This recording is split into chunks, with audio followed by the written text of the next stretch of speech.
Well, hello there everybody. Welcome back to Steel Battalion, where, like I said, we're still on Mission 7. We are still on Mission 7 because it has been kicking my ass. It has been absolutely kicking my ass. It will probably continue to kick my ass. Jesus Christ. This mission has been brutal.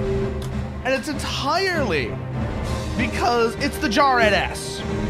So, it's the JAR NS that has just been whooping my ass over and over and over again. Like, Jesus Christ. Yes, Cass. Garpike pizza.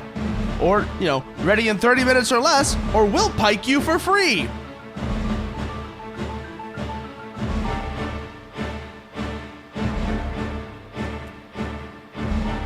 What does that mean? Don't worry about it. You'll find out soon enough. But don't worry. It'll be far more interesting than you think.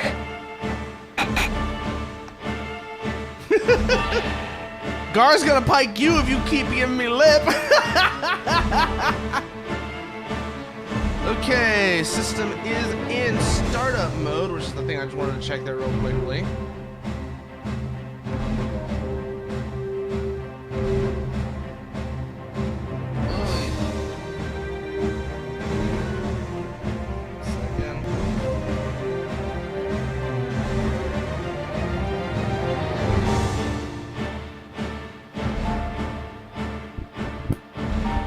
There we go. Okay, I was just plugging. I had to unplug my mic and then plug it back in to manage the cable a little bit. But yeah, we're back. Yeah, we're still here. We're still here. I did not have anything go horribly wrong. That was just me unplugging the microphone for like a couple of seconds. But, so like I said, Mission 7, Nanjang Military Factory Assault, where we're trying to get the Quasar. We're trying to get the Quasar, which is arguably part of the problem, because getting the Quasar means we have to fight at least one JAR C. And the problem with that is, the more JAR Cs we have to fight, the more ammo we use, and arguably the more fuel we use, which is going to put a strain on our supplies. Thankfully, I've got 3 of them. Which does make things a little bit. That is entirely normal, Chumbusi. I think I know exactly what's going on there. It's very much meant to be, yes, we just had a fight, but that doesn't mean I hate you. I don't know if that's what that means in your case, but that's kind of generally what that means. What I interpret that as is, it's a way of, establishing that the familial bond is still there, even after a fight. That's what that's about. It's the same reason why I saw this years and years ago. But it was an article about something that, newlyweds should have like a fight box. Like, the first time they have a fight, it's like after their first fight, afterwards, it's a box, they open up, and it has like all the affirmation, it's essentially, reaffirm to each other, why they got married in the first place, and just a reminder that, yes, this was a fight, this is going to happen, it does not mean the end. I don't know why I'm trying to put in the techie code, this is the wrong game for that.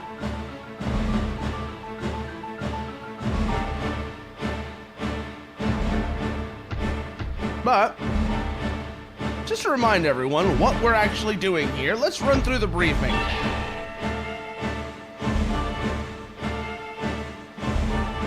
Our reconnaissance activity revealed that this facility in Nanjang Valley is an important enemy weapons factory. Today at 2200, our battalion will penetrate the weapons factory with all of our VTs in an effort to gain military control over the facility. Reconnaissance has also confirmed that there is a mercenary group called Jarlax, who are working with normal VT troops.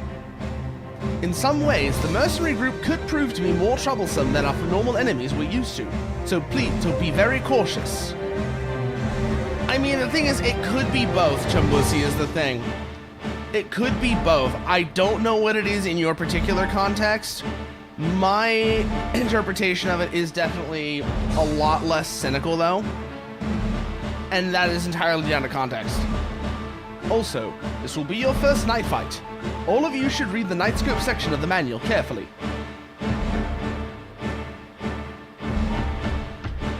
Okay, make sure our VT is set up.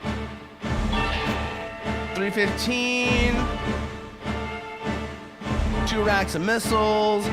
80 Changa, 80 CG, 2 drop tanks. Good. We are set up correctly still. Excellent. And Chumbusi, if you keep dooming like this, I'll give you a real reason to complain. Watch. You'll see how far things can really escalate.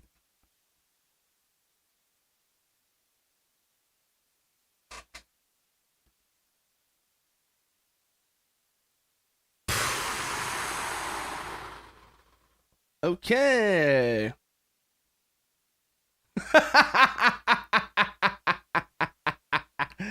Okay, system start. Here we go. I love that thud.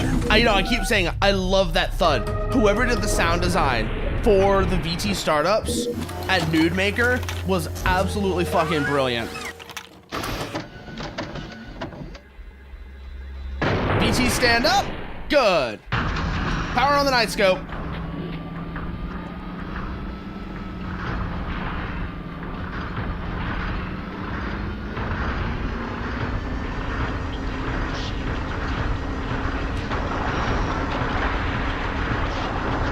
As missiles loaded.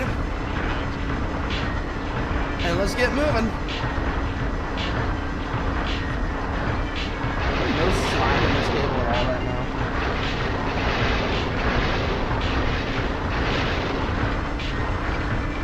Should be some.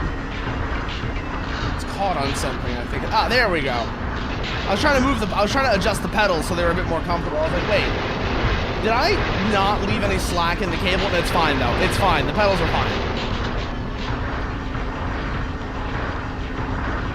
So, as before, I'm gonna head this way to flank that jar end that's over here. Pop them with a couple of missiles, and then we'll go from there.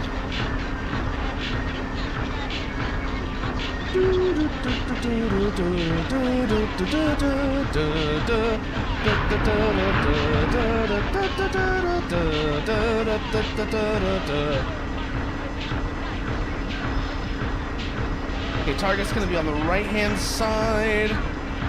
When we come around here, we should see them come into range momentarily.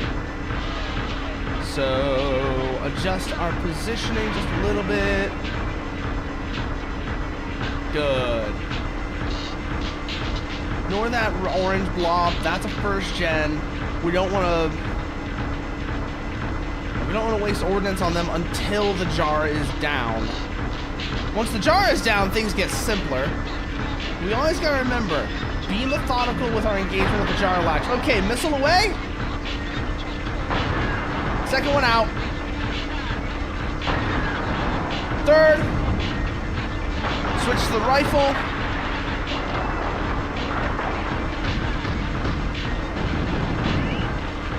Good kill, good kill.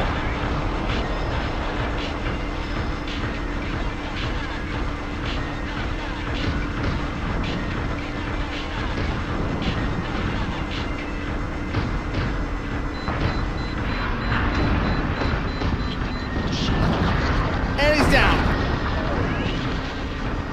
It's down. All right. Back to the missile rack. Wrong rack. This is the one we want. Okay. Lead the platoon into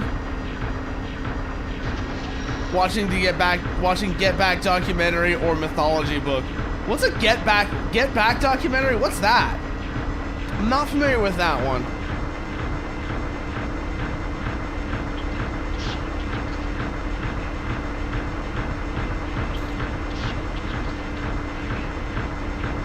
let's see. All right, we are moving up. Should be another jar end coming up around this hill. So cut to second, approach a little bit more slowly. Once we have contact, the Beatles recording their Magic Mystical album or Get Back. Interesting.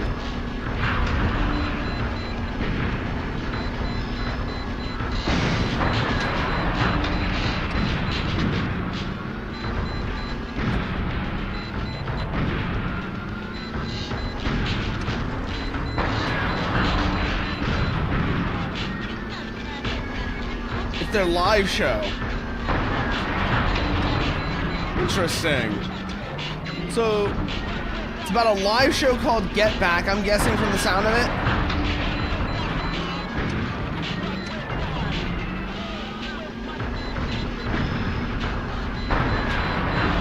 No, you don't.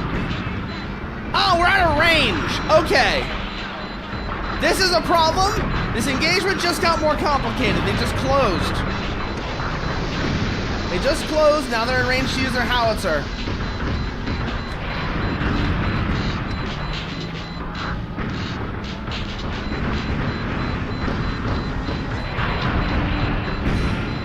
Whew. Got them rehearsing for it. Interesting. Do we get them? No, not yet. Okay, good kill, good kill. They're down now. Used a lot more ammo on that one than I would have liked to, though.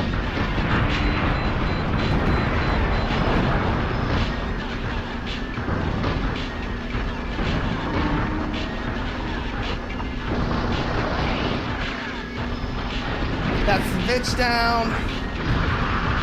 That was unpleasant. Like I said, used a lot more ammo on that than I would have liked to. We've still got another Jarlax over here we gotta deal with. So, it's gonna complicate things. Not much, just a little though. Does mean that once we head downstairs, we're gonna have to be quick on dealing with that Jar C. And make damn sure we resupply after we deal with, and make damn sure we get the Giraffe Bridge. We thoroughly wipe the Giraffe Bridge. Oh wait, no, there wasn't another Jar C here, Jar N here, never mind.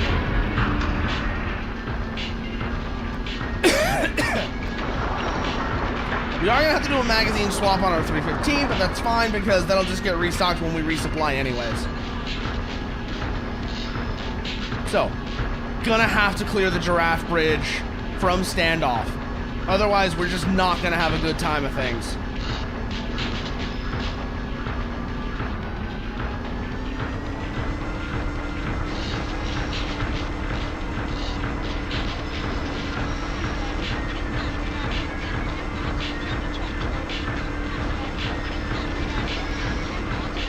We're gonna be over here. Alright, there's the giraffes. Clear them.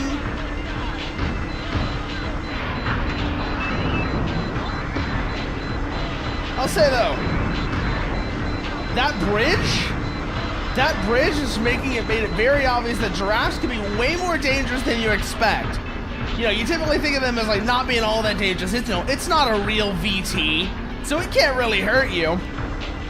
But you put them in a tight space and you put enough of them there, they will fuck you up. They will absolutely fuck you up. I gotta remember that.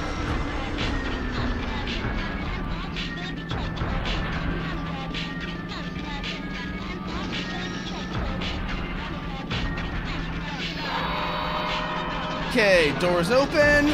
There'll be a Scylla on the other side of this. Exactly, Duker. Judicious application can even make 22 LR lethal.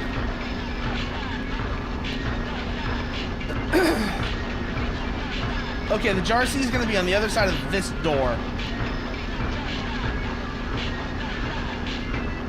We've got a mostly full magazine of 315, so we should be able to take him out pretty quick.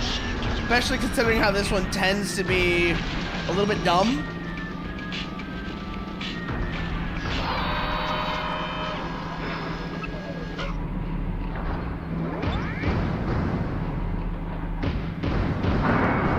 Alright, he's down.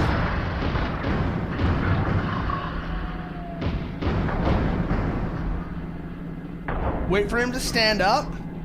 Good. Okay, Jarcy's down. Now for the Scylla. The less dangerous door guard here, but still annoying if it can get a chance to get shots off. So we're gonna run this in 4th.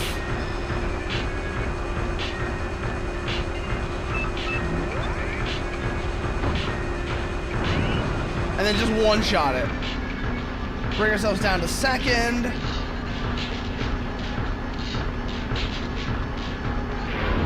And now comes Giraffe Bridge. Select the full missile rack for this part. Oh, we go into the elevator first. There's not a panel here. Never mind. We have to go into the elevator first. I forgot about that. So, just like that. And now we turn around and use the panel. Da, da, da, da, da, da, da, da, da, da, da.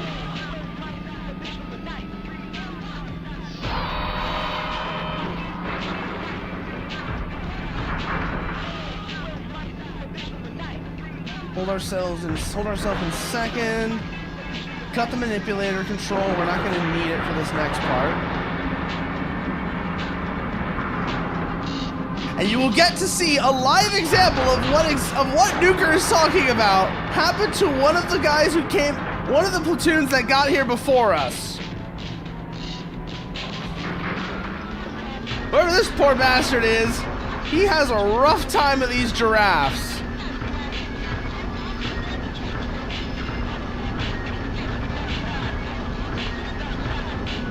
Because he's in a prom just like us. But, oh, they absolutely... This is also why we do not turn to face them. We do a strafing run with the missiles, because otherwise we end up just like he did.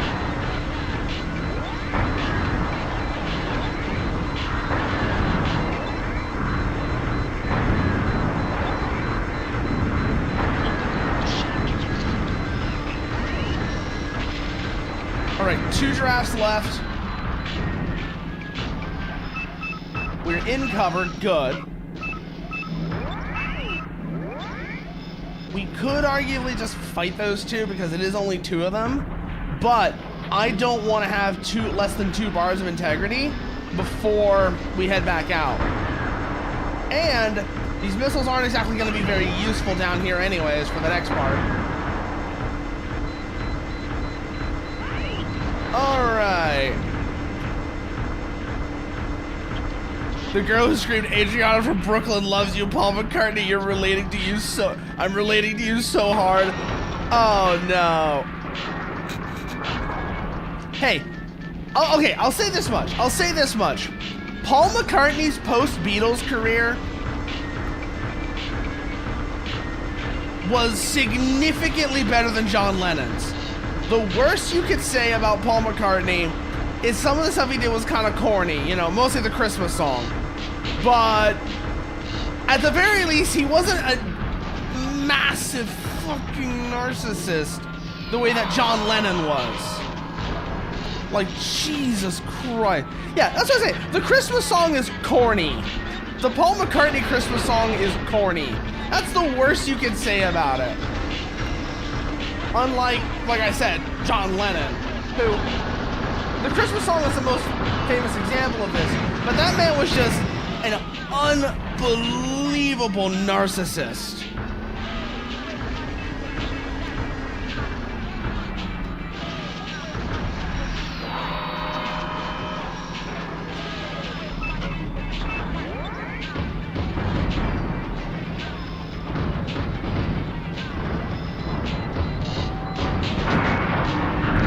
I see you trying to cutter boom me, motherfucker. All right, last mag in this. If we get the Quasar here, that makes things very easy. So let's go check the locker.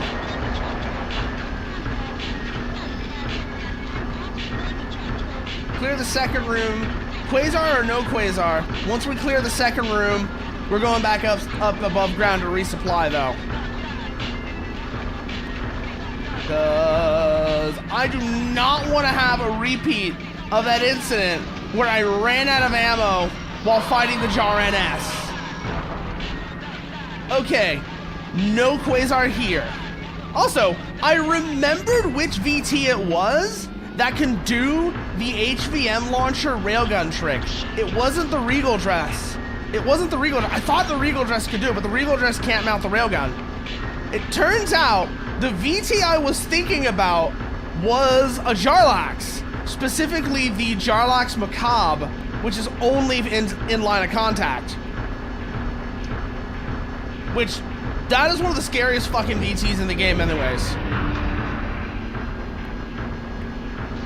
Like, dead ass. The Jarlax Macabre is one of the scariest fucking VTs. A lot of the stuff I was saying before about Jarlax, you know, like I said, like run, that name means run, was mostly because of the context of that mission where it was just like an ungodly number of Jar ends all popping out at once, right? The Macabre? The Macabre can do that without numbers.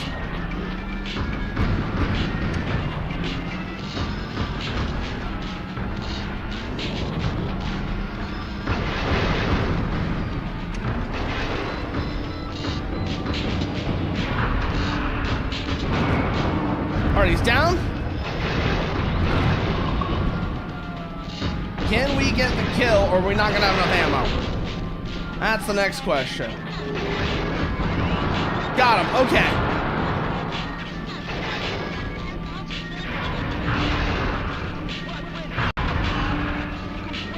Oh, we were stuck on the door. We were stuck on the door frame, that's what it was. Okay. I was like, wait, why am I not moving? I'm not out of fuel. I brought 2 drop tanks specifically for this purpose. I think we found the Quasar, though. So, pretty decent Quasar RNG. Yep, that's it right there. We're gonna get a call from Argus. Oscar 3 here. I read you, Argus. Over. Oscar 3, we have verified the transferred visuals. The BT in the visual appears to be the new Alright, that's the Quasar secured.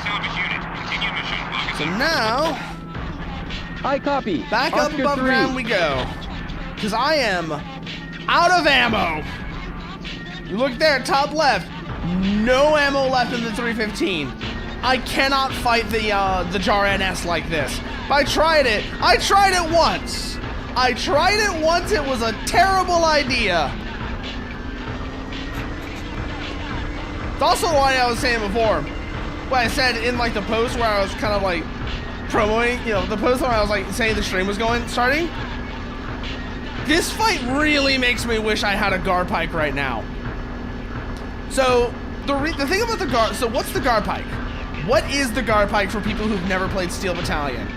The Garpike was a line of contact exclusive a VT exclusive to line of contact that was basically a close combat variant of the Scareface 2. It is also one of the most fun VTs to pilot. And the main reason for this is it has an absolutely brutal weapon combination.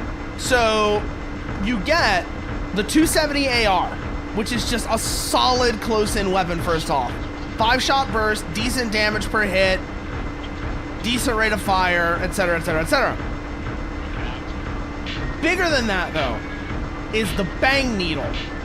The Bang Needle is so the Bang Needle is the weapon that gives the Garpike its name. The Bang Needle is a pair of hydraulically, basically, I don't know if it's hydraulically, basically, it's a pair of hydraulically driven spears in the front of the Garpike that is second only to the Jarlax Cutter Boom in terms of outright damage. It might even just be equal to the cutter boom. I forget off the top of my head. But it is one of the most, it is a devastating weapon to hit somebody with. Like the plasma torch that PRF VTs get, the most, you know, the cattle prod, it's sometimes nicknamed the cattle prod. It doesn't really do damage. It does a little in this game. It basically does none in line of contact. The thing that the cattle prod does is it knocks the other VT over. It knocks the enemy VT over and then which creates an opening for you to attack in. As we saw, the Jar NS is immune to the plasma torch. I mean, it does damage, but you can't knock it over with the plasma torch. It's one of the reasons why the Jar NS is so nasty.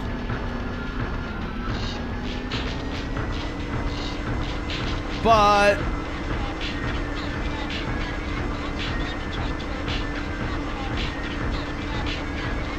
oh yeah. But Bang Needle, on the other hand, Bang Needle doesn't give a fuck. Because the Bang Needle just does catastrophic damage. It doesn't matter if you knock the other guy over or not.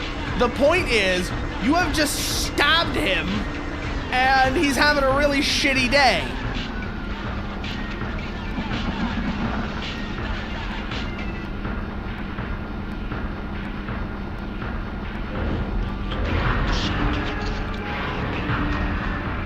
And then, so that is, yes, death is a permanent stun.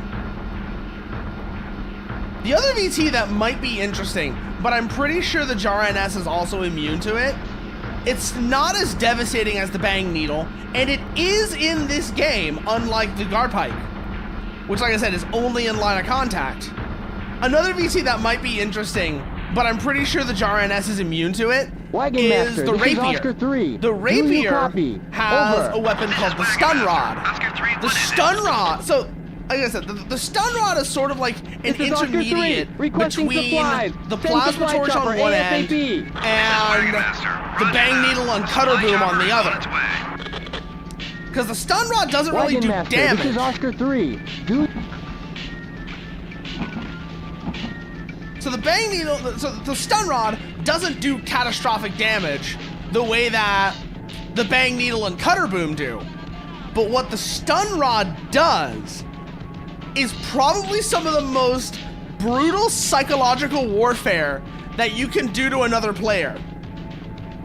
If you can get a good Stun Rod hit on somebody, so the Plasma Torch knocks them over. The Bang Needle and Cutter Boom do catastrophic damage. The Stun Rod shuts the VT down. So when you get hit by the Stun Rod, you have to go through the whole VT startup sequence all over again. You have to hit the you have to hit the ignition button, run through the switches, stand up. Yeah, no, it is a nasty, nasty psychological weapon. Now, like I said, it's in this game, but I'm pretty sure the Jar NS is immune to it, the same way that it's immune to the Plasma Torch. The only melee weapon that's worth using on, if you were gonna try and do a melee fight against the Jar NS, is you'd have to come in with a Cutter Boom. You'd have to use one of the Jarlax VTs and come in with a Cutter Boom.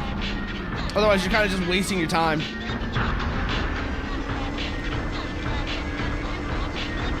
But yeah, no, the Stun Rod is fucking hilarious if you can get good hits on it.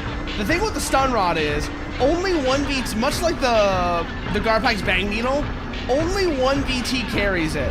However, the Garpike, unlike the Garpike, which is actually, you know, a VT that can take a couple of hits, the VT that carries the Stun Rod is the Rapier. The Rapier is the most fragile fucking thing. It's quick as hell. It's super quick, and it's ungodly fast. It's the fastest VT in the game. It's faster than the Falchion, faster than the Blade. It is the fastest VT in the game. But the thing is, it is also extremely fragile. So if you whiff on the stun rod, like you get dodged, you're fucked. It is a very hard VT to use effectively. And it's entirely because, like I said, how fragile it is. Now, that fragility, like I said, that fragility is sort of compensated for. It's just most people are not going to be good enough, myself included, to use the rapier to its full potential. Because it's so fragile.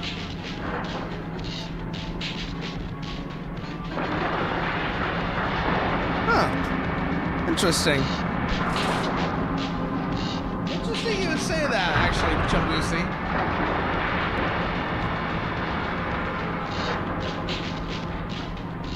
Actually, I do find it funny that you actually, you give that to her. You give her that. Because so many people, when they tell, like, when you see photos of Yoko Ono, back when she was, back in like the 60s, like, oh, she doesn't look that good. What the hell's wrong with Paul McCartney? She didn't look that good.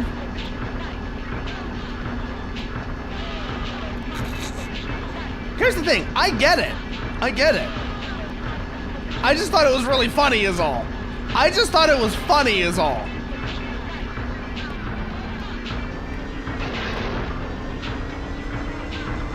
That's all it was. I thought it was funny.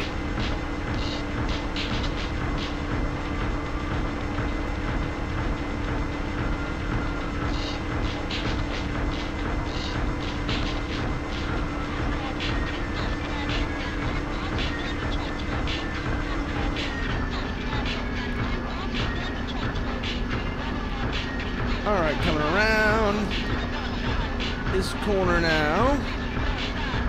We've secured the Quasar, so we don't have to do any of the other Jar C fights.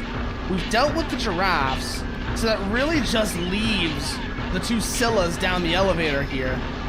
Maybe one more jar. I don't think there's going to be any more jars except for the NS. But you can never be too sure. I think that was the last Jar C we have to deal with, though. So, forwards we go. Again, seriously, I would love... So, this is a little thing that I mentioned before. I would love to see, like, a map of the world of this game, because we only ever see the Pacific Rim Forces and Haishi Dao, right? Which the Pacific Rim Forces is very much obviously like ASEAN plus Japan. That's kind of what they kind of allude to it being. It's ASEAN plus Japan. And then Haishi Dao is some like country within that seceded from the Alliance. I would love to see what the rest of the world is like. Especially considering some of the names of VT manufacturers.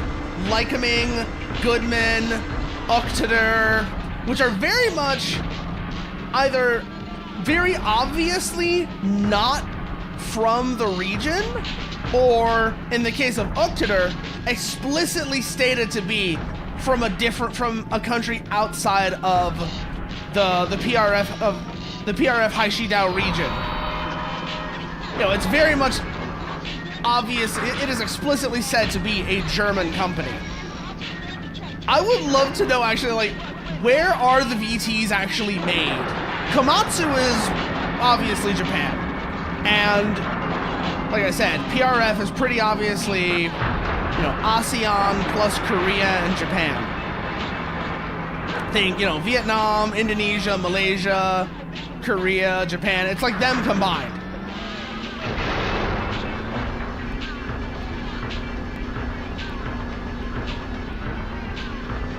I would love to see.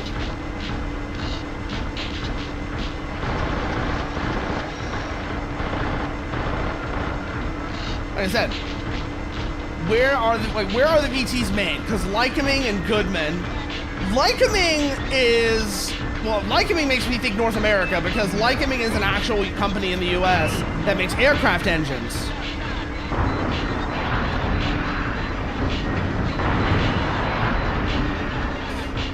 Okay, here we go. Time to fight this bastard again.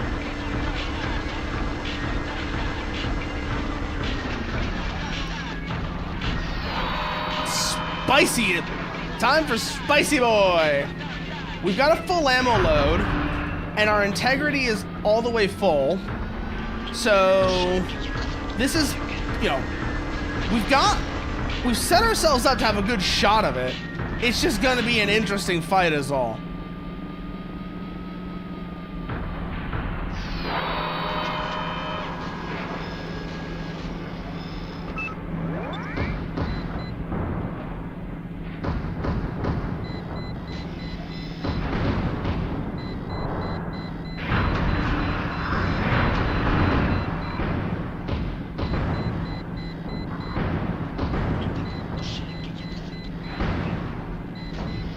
Can't hit me here.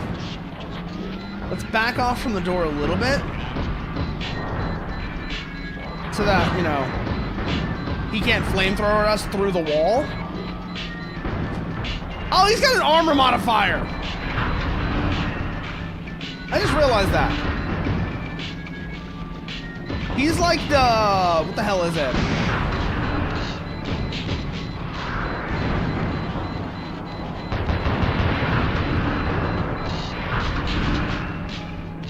So there's another VT that comes to mind for this. It's like the Behemoth, where shots that are otherwise in range, because its armor is so thick, will register as misses.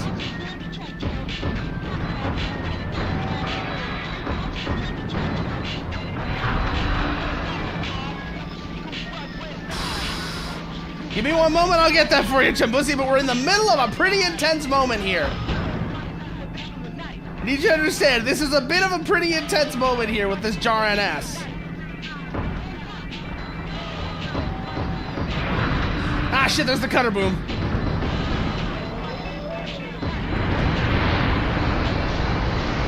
All right, we need to get clear.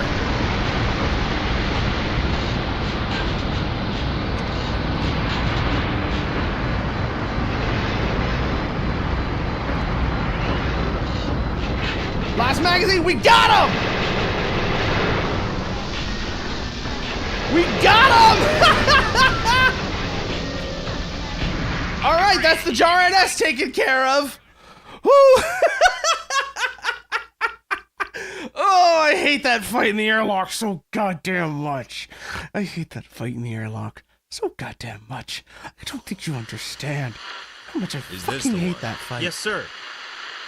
Apparently there was a self-destruct programmed into the data, and this is all we were able to recover. Ah! By the way, what you see on the screen is the prototype model we retrieved from their military factory. I fucking love cheese foam tea. Pilot testing was being run inside there. It's really good. I found out about it like last year. I first tried it last year, I should say. Tape. First tried it last year, and I was like, oh yeah, this is damn good. And then I found out how to make it. And the thing I gotta say is kind of funny. Cheese foam tea, especially like, the thing that I find a little funny though. It's incredible.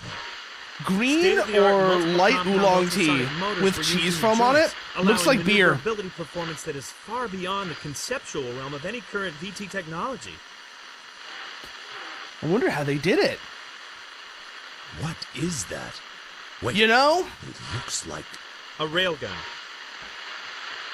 Because it is a railgun. Unfortunately, I have to admit from what we've found out so far, it appears to be more powerful than the ones we are developing. Yeah, it's the 3rd gen railgun, boys. we have our hands full. Yeah, it's the 3rd gen railgun. Also known as, that thing hits you, you're fucked. Yeah, that thing hits you, you're having a bad day. So let's see, where's that put us now? After taking control over the Nanjan military factory, the 34th Special Panzer Battalion linked up with the 7th Special Panzer Division. With the front line stalemated, both forces headed for the plains of Xinfangtian to begin their advances. Whew, we are finally clear of Mission 7, though. We are finally clear of the purgatory that is Mission 7. We have defeated the Jarlax NS. And now it's time, and now it really is go time. Currently, we are reconfiguring the operating system. At the same time, the repair work on the railgun mount is being done, sir. How's the progress? We expect all the work to be done by the next operation on Xinfeng Chen, and we estimate approximately 30% of all the Special Panzer Division to be ready by then, sir. The railgun's effect on the balancer was quite an issue. However, we managed to reduce that effect to less than 20%. Quite an improvement, if you ask me, sir. The numbers shouldn't be much of an issue for an experienced pilot. He was always strictly attached.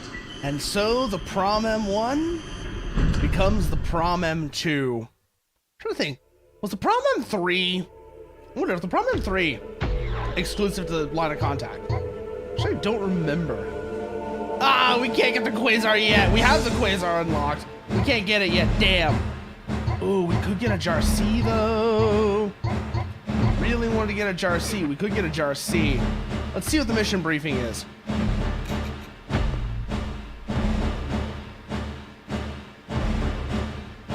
Moments ago, our recon plane spotted 2 enemy platoons retreating towards Xinfeng Chen. Although these platoons do not pose a threat, they are easy targets of opportunity. Since they are VTs testing the new railguns and the additional... Oh yeah. No! We have the railguns! Oh my god, the translation error here was like... Ugh. Oh yeah. Since they are VTs and testing the new railguns and additional armor, the Oscar platoon will engage with the prominences equipped as such, to quickly capture and clear out the enemy VTs. Okay. No. Prom though, yes. Arms. Optional armor. Equipped.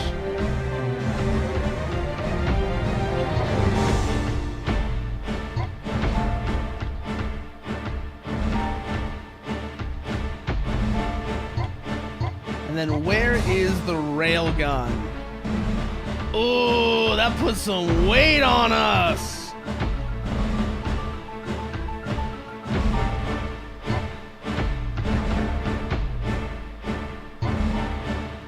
What could we take? Oh my god. We can't even take a 315 SB if we have the railgun. Jesus, this thing is heavy. But also, I just realized I gotta roll that die for you, Chumbussy. So let's see what we get here, shall we? Let's see what we get. Your roll is a 2. You have just rolled a 2. What you will do with that 2, we shall see. Oh boy.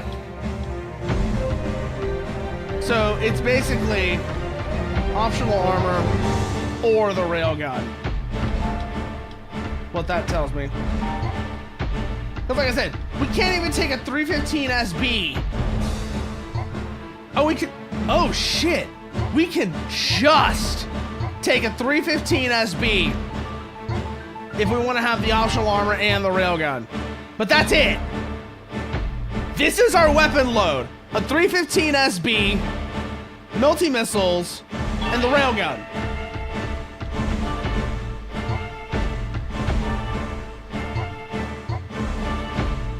And that still puts us over standard. Jesus. Like, the railgun is powerful, but I think I'd rather have, you know, 315 RF and a rack of missiles to go with the optional armor MMs than the railgun. Just me. We'll take we'll take one extra fuel tank. Let's see, boombox. What do we have loaded in here? Soy sauce. Let's go for Voce de Dea. Reset our cockpit switches. Good.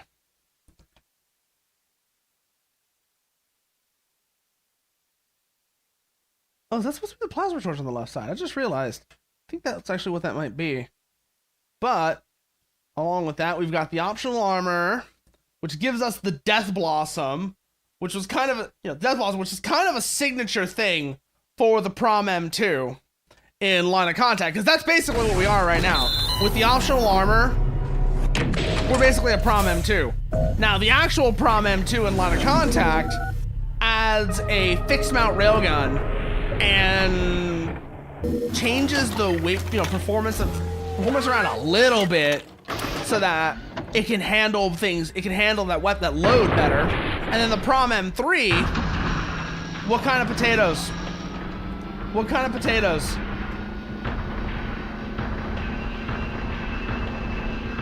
I gotta ask.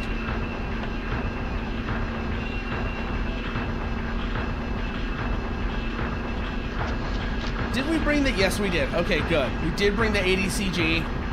What I wanted to tell. What I wanted to see.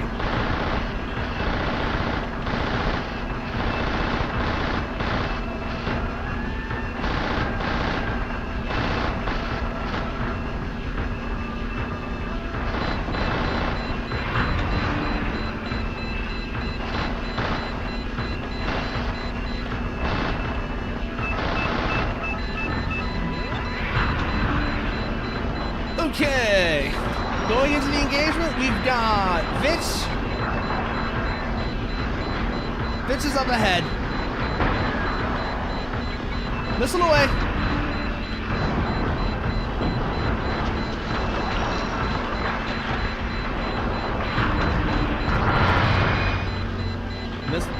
Oh, that's a lot of missiles away. Okay. Don't think that one did significant damage. But roasted garlic mashed potatoes. Ooh, those sound good. I'm not gonna lie, those sound legitimately really good. I could go for some roasted garlic mashed potatoes. I could actually go for some roasted garlic mashed potatoes. Hello, Scareface. Watch this.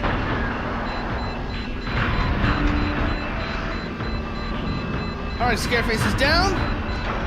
Close the gap.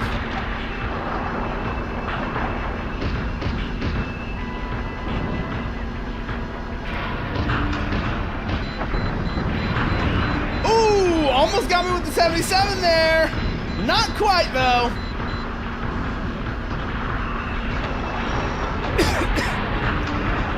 Just leaves the platoon to the south now.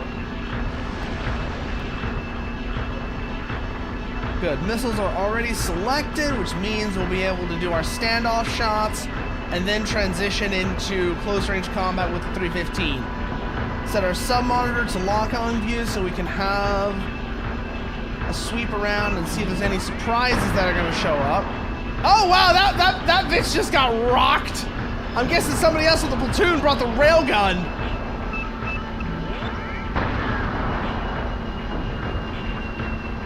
By the look of that, somebody else in the platoon brought the railgun with them.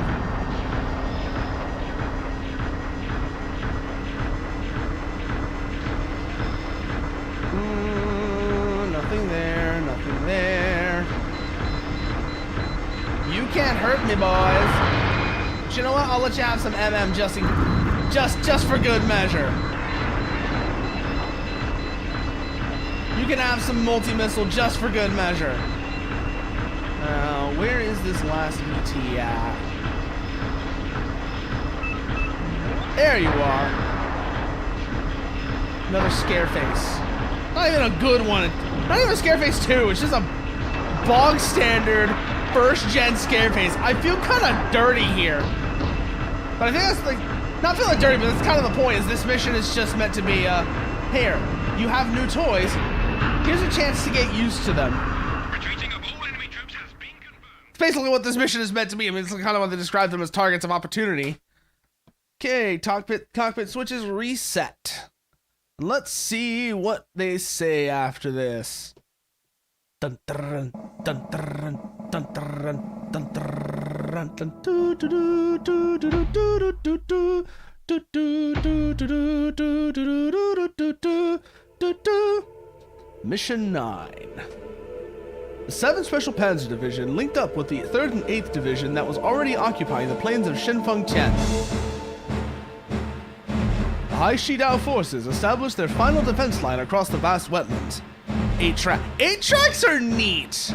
8-tracks are neat in a lot of ways, actually, Chumbussy. So, have you ever watched a channel called Techmoan? Have you ever seen a channel called Techmoan? He does a bunch of really interesting videos on old audio hardware. He has a really cool video on the mechanics, how 8-track cassettes work, as well as looking at a really interesting old 8-track player. I think it was one that he got as like new old stock, but because it was very old, he needed to open up and replace the belts on it. But it was still just a really cool dive into, hey, this is how 8-track works. This was the reason why they made it this way, and here's a little bit of history on it as well. So yeah, Techmoan has a really good video on 8-tracks if you haven't seen it. Our plans are to penetrate their defenses by deploying all of our VTs and air support. At the same time, Gormit Sin, the High Shidao president, called for the deployment of its largest and most powerful VTs into the city, the Capital Security Division. The largest ever VT battle was about to begin.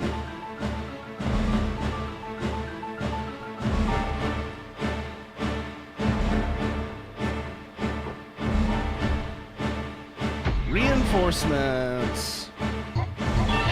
See if there's anything else interesting here. Just the Jar N and Jar C.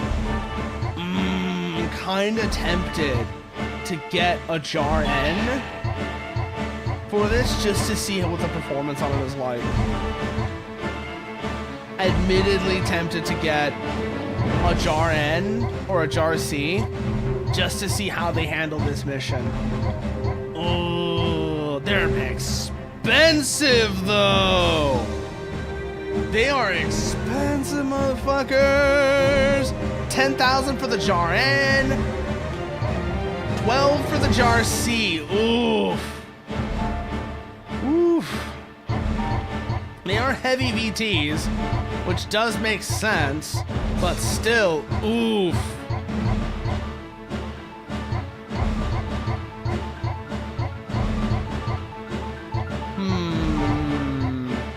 We've got 33,000 to work with, but also I'm thinking I really want to get that Quasar once I can.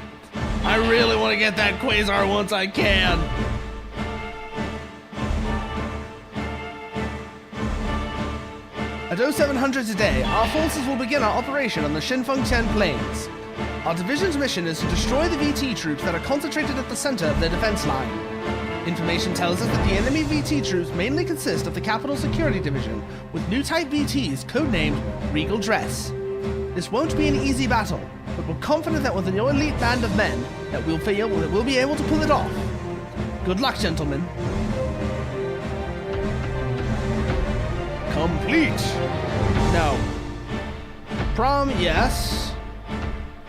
We're not going to take the optional armor this time, because we're taking the railgun! Fuck, this thing is heavy.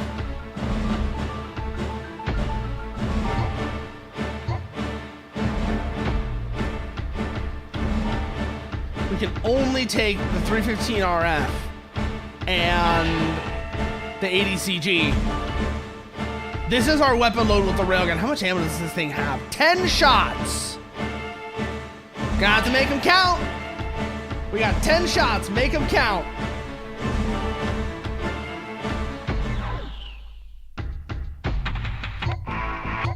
Also, like you saw, ads are starting, so you need to grab a drink, stretch, etc. and now's the time to do it. We're heading to Shinfeng-Tian afterwards.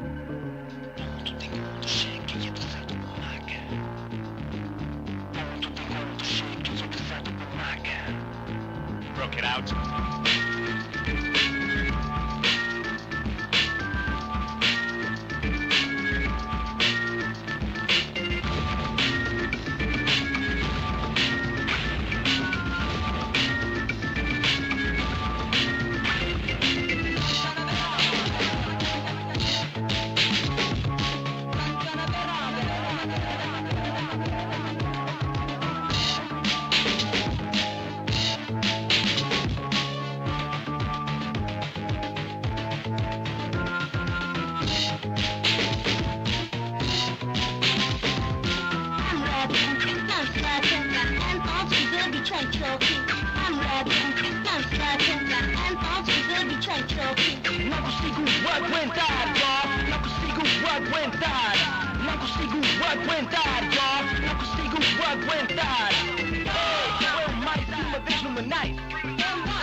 Broke it out.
Yeah, and we're back.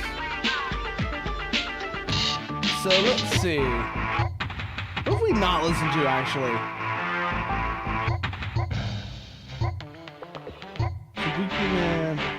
Let's go with Yellow News. Let's go with Yellow News for this one. So like I said, we've got Railgun, 315 RF, pretty light weapon load. Pretty light weapon load aside from the Railgun. 315 RF, Railgun, ADCG, and that's it. Let's see if we can make it work. This is gonna be the fun part. Also, I see that a bot got murked while we were away. That's always fun.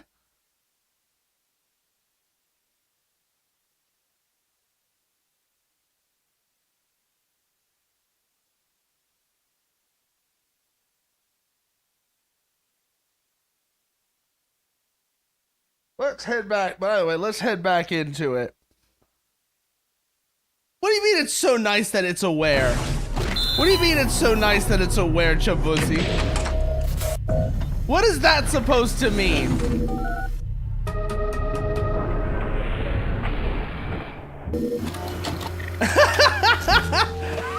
Well, yeah, no, of course. Of course. I thought that was just obvious.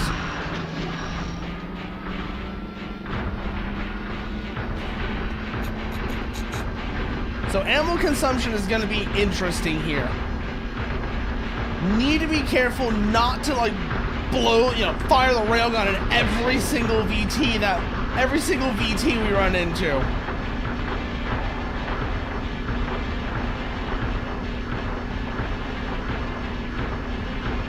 Excuse me, what? Excuse me, what?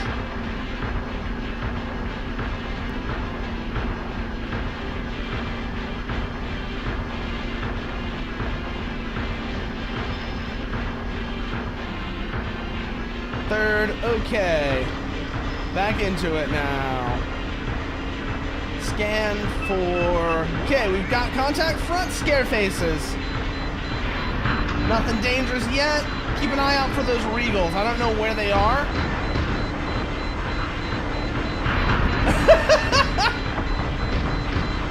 Oh my god, I had the FSS turned off.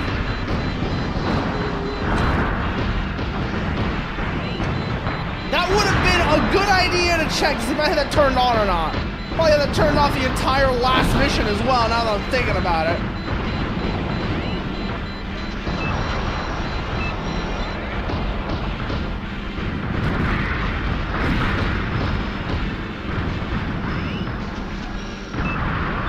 Alright, there's our first Regal. Railgun is in range.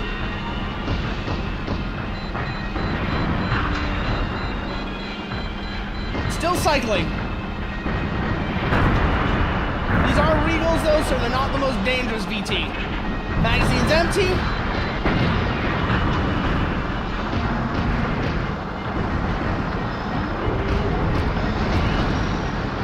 Okay, first Regal down. Vortex is identified. Gotta clear those out before they become too much of a problem. But keep an eye out for any other Regals. Those are gonna be the biggest threat purely because of their mobility.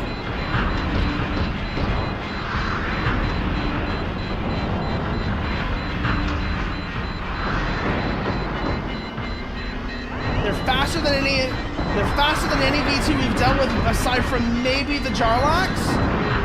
So we're gonna have to prioritize them when we see them.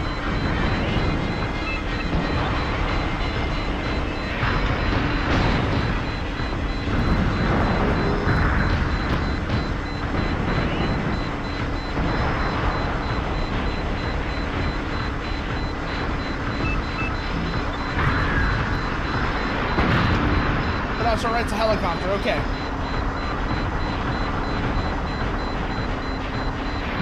Vix and two scare faces.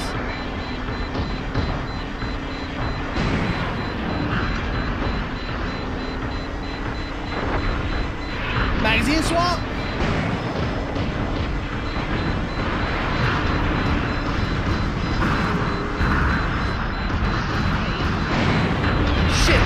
Shit.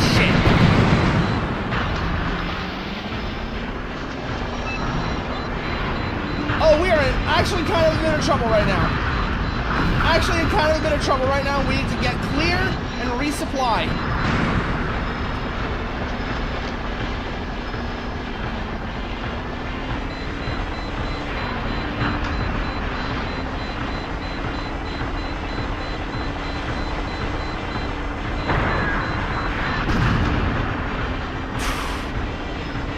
Where's that damn chopper at?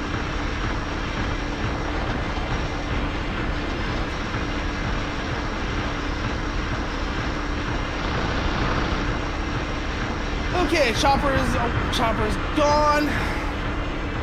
Wagon Master, Call this Wagon is Oscar Master. 3. Do you copy? Over. This is Wagon Master. Did not notice how much damage we had taken there. This is Oscar 3, requesting supplies. Send But supply chopper ASAP. Should be all right This is now. Wagon Master. Roger We that. should be Supply all right chopper is on now. its way.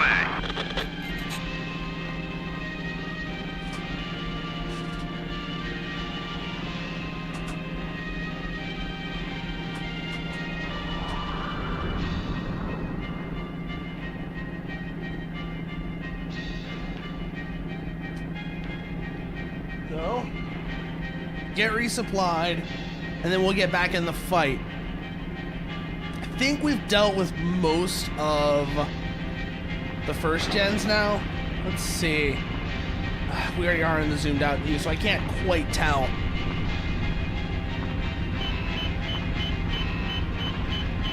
Okay, ammo is reloaded. Good. Fuel is topped back up.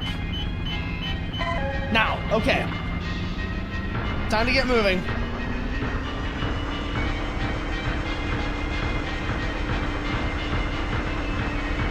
This is the worst. This is actually terrible terrain for us, though. The fact that, you know, actually terrible terrain for us purely because of what VT we're in. If we were in something like, say, a Scary 2 or basically any non-PRF VT, we would actually have a much easier time of this terrain. Because that was like their entire thing. That was like High Shi Dao's whole thing. It's pretty much every High Shi Dao VT has better torque than the PRF, which meant that going on, you know, rough terrain like hills, wetlands, and such is so much easier for them.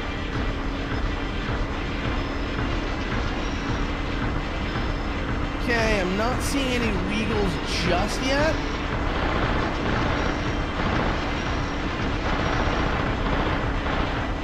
Okay, helicopter down. Looks like it's going to be another platoon of first gens over here. So let's go ahead and clear those out. And then move from there. Yep. Oh shit, that's a Regal. Switch to the railgun. I just dumped a magazine.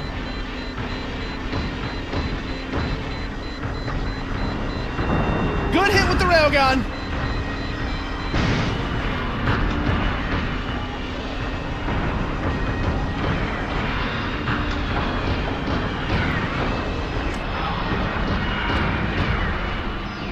Scareface is down.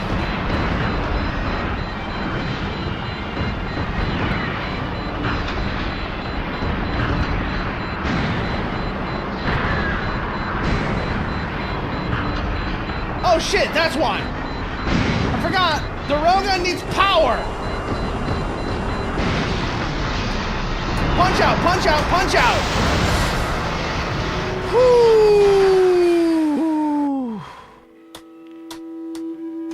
Okay. Those Regals got hands. Those Regal dresses got hands. In this mission, there'll be a lot of enemies. It'll be complete suicide to attack them blindly. Try to pace yourself with the others and try not to receive concentrated fire from the enemy. Ooh, boy. Them Regals got hands. Okay? Them Regals got hands.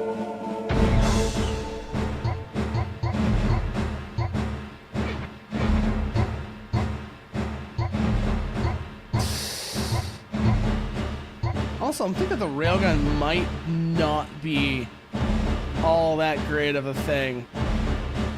So, let's see. Probably stick with the prom.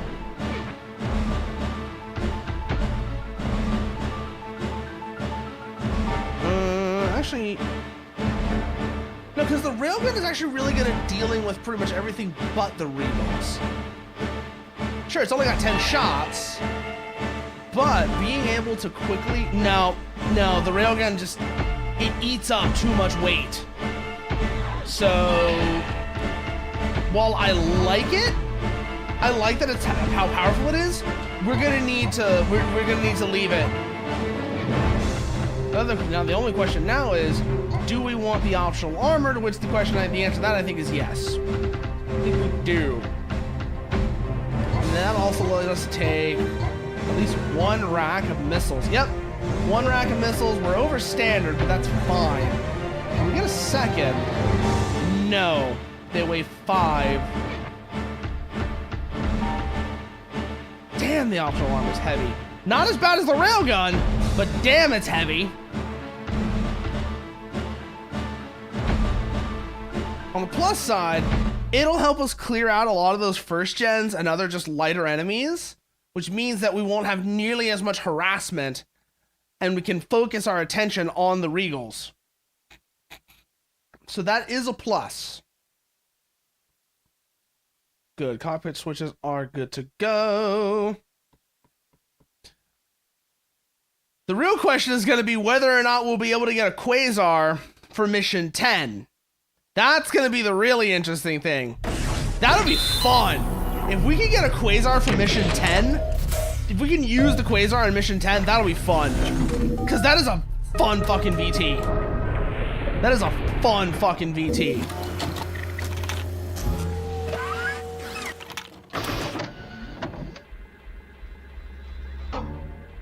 Shit. There we go.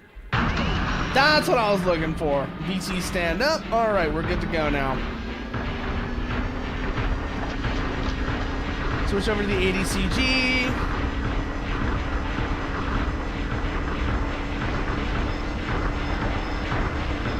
We're running ahead of our platoon, so cut back a little bit so that we don't do that. We want to be at the front of the platoon so that we don't get shoulder checked or any other awkward situations like that. But we want to have them in our general proximity so that the enemy has something to shoot at other than us.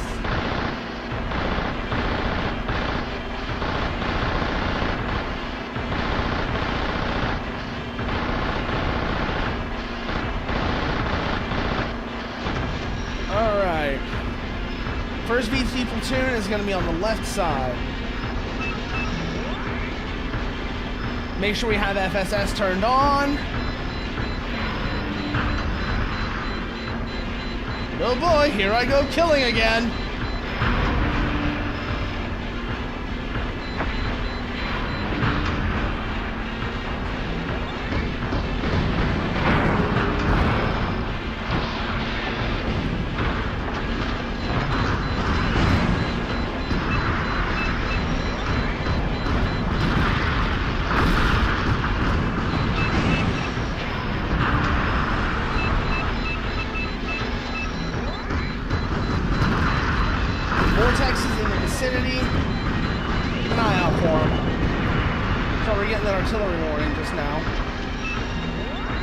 There's our first Regal.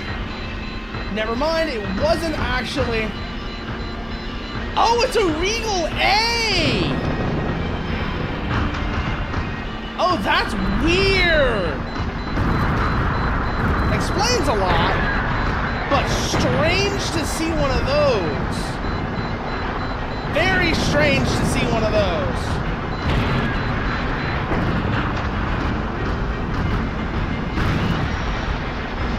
Okay.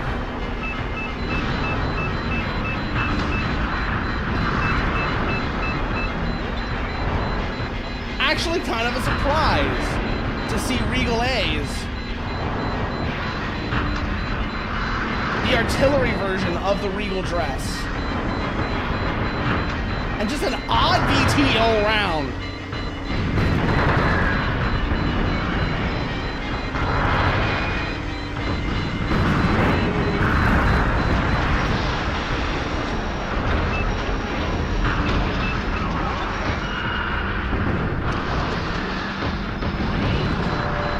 One of the least used VTs in the game as well. The Regal dress in general is not very popular because it feels like a serious letdown for what you're getting in, for the supply costs for a third gen. So that's another factor. But just an odd VT in general. The Regal Dress A is just an odd VT.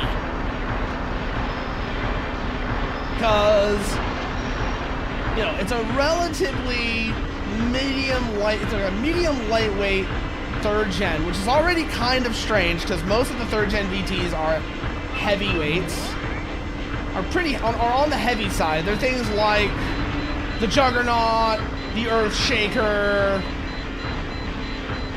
and it's the Juggernaut, the Quasar, and the Earthshaker, all of which are pretty heavyweight beasts.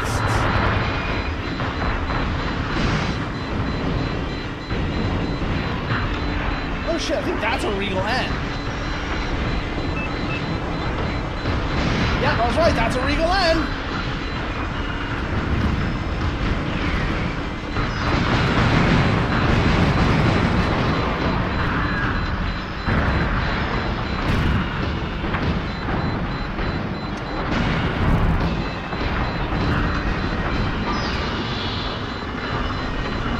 Shit, we're out of ammo. Okay, Regal N down, we need to get clear and resupply.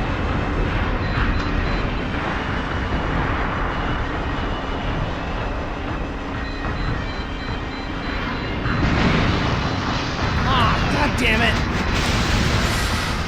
Ooh, those Regal Ns are nasty. Fuck me. Fuck me, those Regal Ns are nasty. Just hard to kill, I think is the main thing about them. Like you are not expecting them to be that hard to deal with. But oh, they're nasty.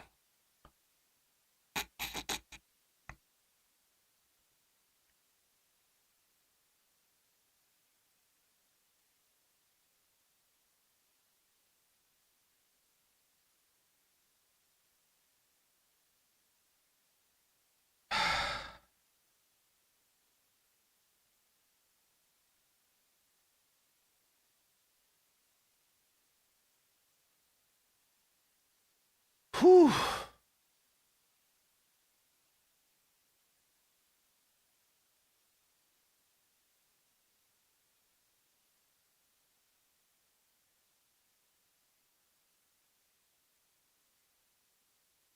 Okay.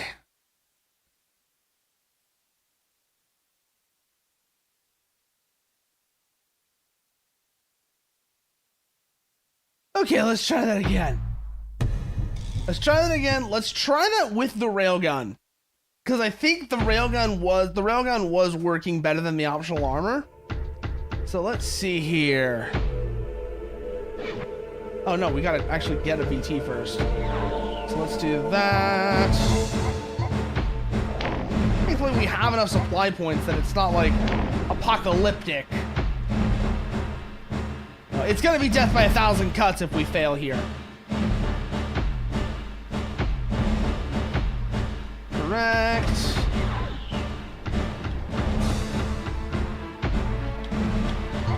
No optional armor. Where's the railgun?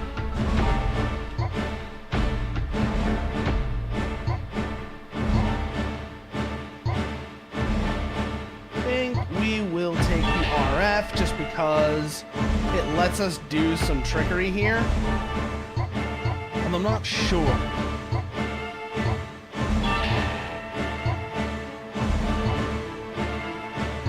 Also, I want something that's powerful enough to engage the other VTs without relying on it. So, okay, that puts us just over standard, so that's fine.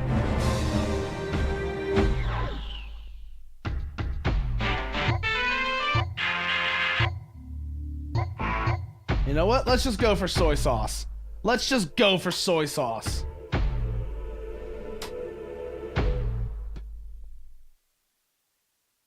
Let's see if we can't get this fight done.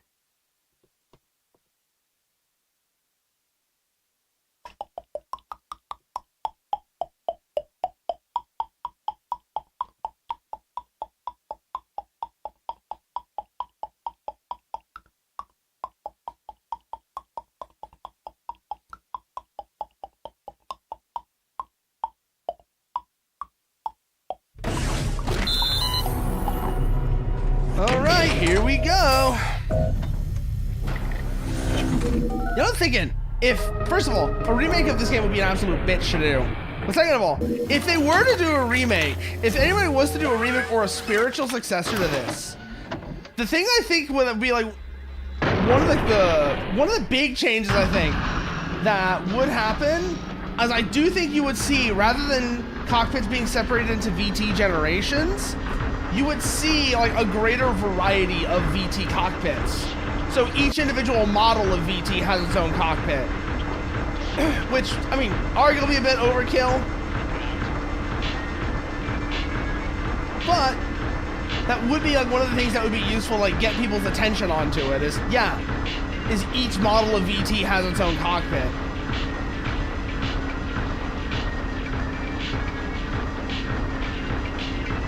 So remember, there's a Regal A with this platoon over here.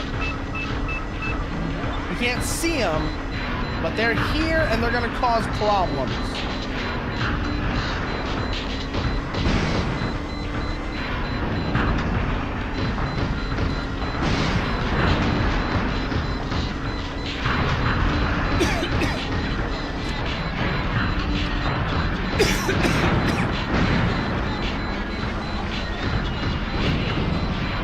Alright, Scareface is down. That's the threatening one down. That's the main threat dealt with. Never mind. There's the Regal.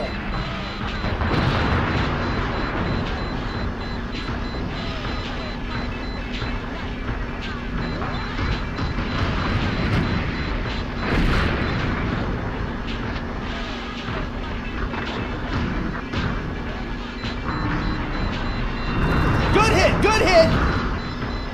Go for the kill.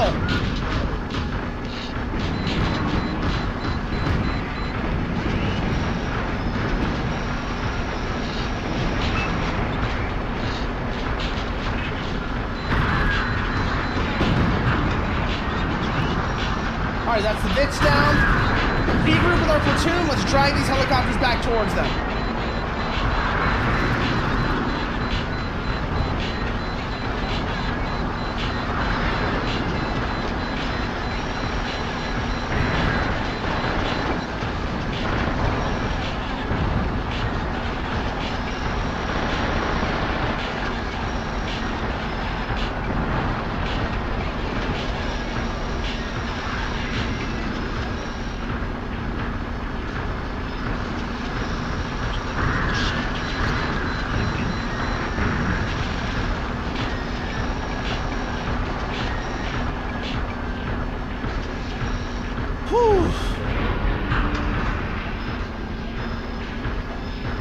Well, that's the worst of that taken care of. Regroup with our platoon now. We have the railgun, and that's going to be big for dealing with those Regals.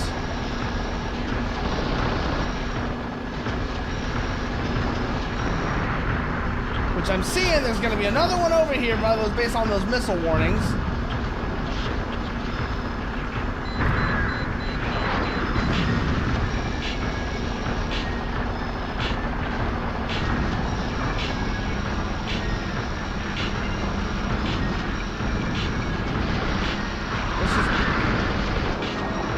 Preemptively get rid of that thing.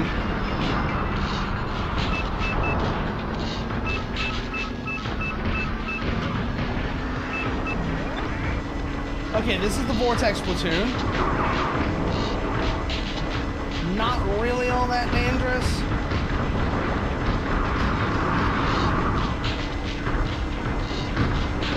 Especially since we've got our platoon with us.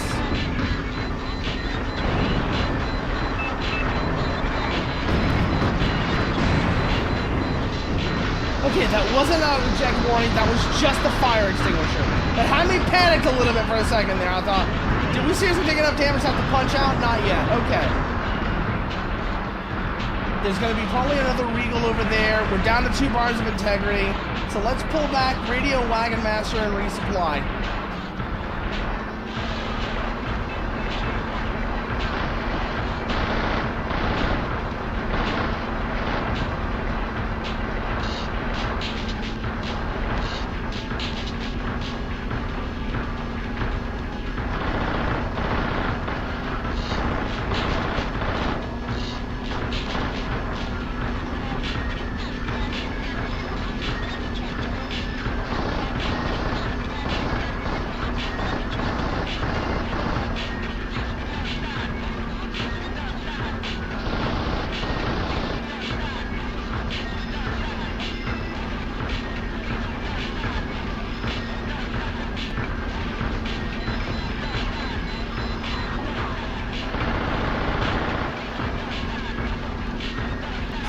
Okay. We should be in a relatively secure position Wagon Master, here. this is Oscar 3. So let's Do radio you Wagon copy? Master. Over. This is Wagon Master. Oscar 3, what is it? This is Oscar 3, requesting supplies. Go here. Send supply chopper ASAP. This is Wagon Master. Roger that. The supply chopper is on its way. Get supplied, then regroup with Oscar Platoon, take out those VTs. I'm pretty sure there's a Regal over there. And I'm pretty sure that one's the nasty one. Pretty sure there's a Regal N over there. There's a bunch of Regal A's. But I'm pretty sure there's a Regal N over there. And that thing is gonna be a problem. That thing is gonna be a menace. So hold here for resupply.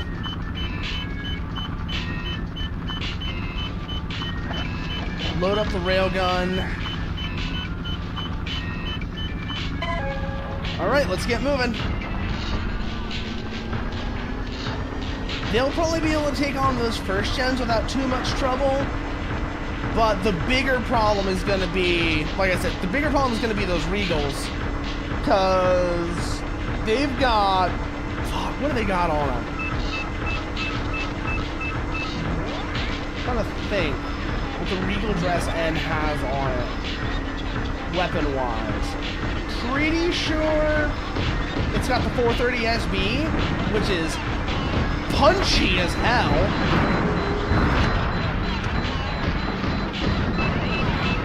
It's the most powerful smoothbore gun in the game.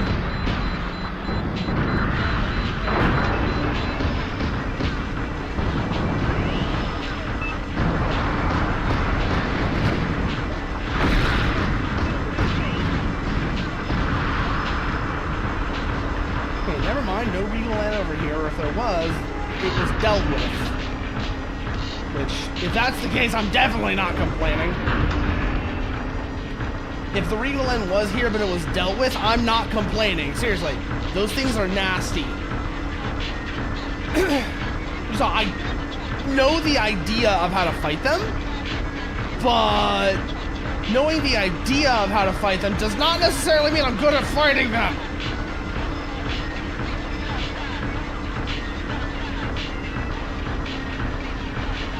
Alright, so let's sweep this corner of the map. I think this area's been sanitized. So let's head back south. See what we've got. Platoon of friendlies off that way to the east. Looks like light enemy assets here, which probably means there's going to be a Regal in the area, because I'm not seeing any other VTs in that sector.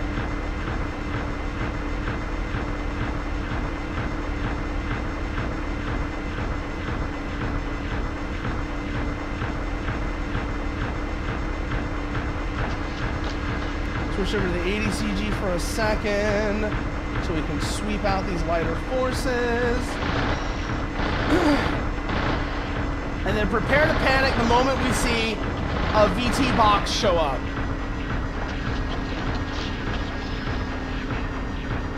Hey, never mind, no VTs so far. Keep the railgun up just in case. There's probably going to be a Regal A with that platoon up there. We can go find out.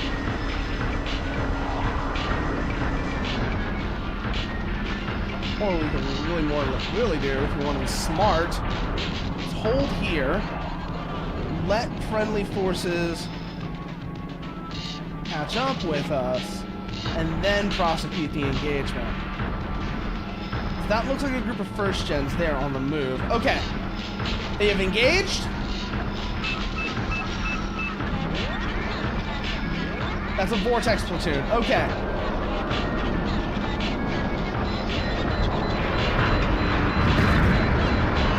These are all Vortexes. Good.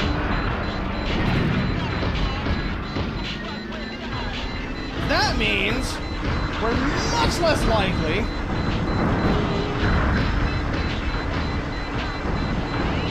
to have a hard time fighting these. And if we thin them out, that'll make fighting the actual Regals easier.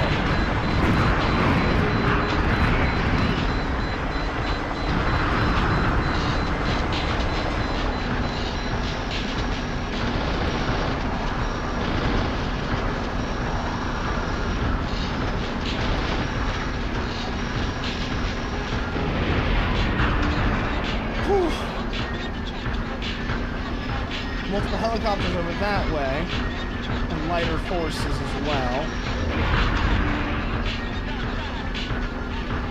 It would be reasonable to assume that there should be a Regal somewhere around here. I just don't know where. I also know that I don't want to run into it without knowing where it's going to be.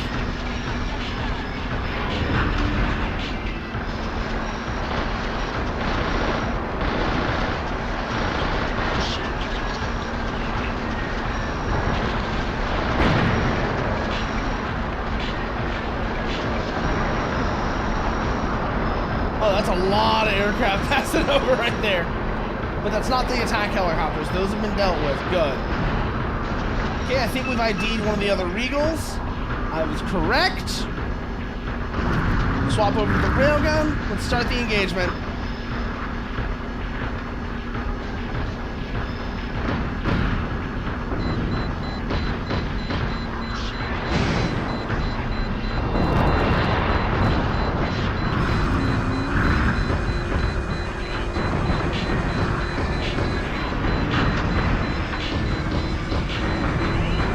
Okay, Regal Dress-N is down.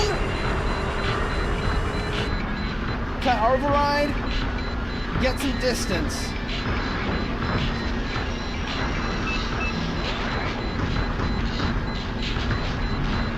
Good hit.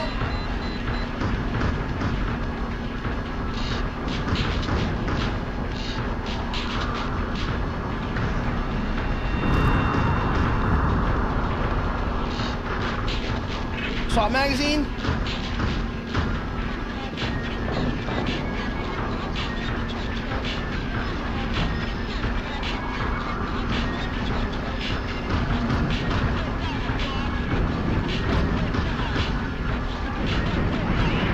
Okay, both Regal ends are down.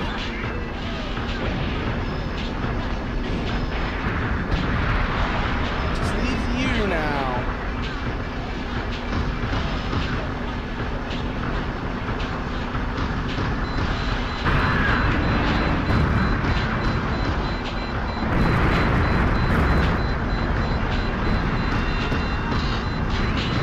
Okay, Regal A down. Just first gens now, good. Oh, it's just first gens here.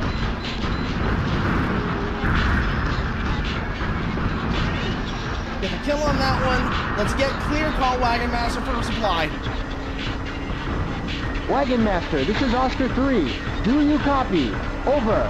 This is Wagon Master. Oscar 3, what is it? This is Oscar 3, requesting supplies. Send supply chopper ASAP. This is Wagon Master. Roger that. The supply chopper is on its way. Some light forces here to clear out. Then otherwise this zone is clear, so we can hold here, get resupply, then get back in the fight. Whew! We're actually doing a lot better this time around. Because I'm actually remembering how to use the damn railgun. Especially against the Regals.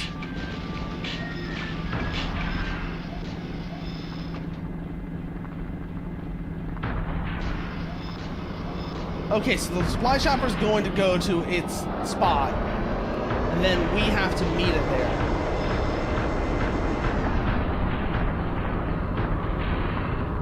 Actually, a really cool looking supply chopper design. Looks like a CH-53, but the belly opens up to actually do things. Like, legitimately, that's a really cool design. Very well thought out, too. Doors in the belly doors open, a refueling boom extends, and then there's probably like winches and such down there that interface with the VT to deliver munitions. Like I said, pretty cool design, pretty well thought out if you ask me.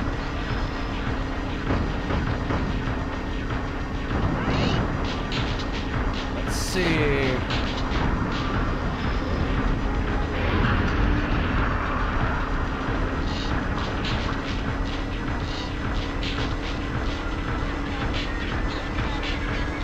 That should be, like I said, that should be the last of the Regal ends There might be 1 or 2 more Regal A's left. Those are generally going to be the more dangerous ones, though, because the MLR is devastating if we're not paying attention.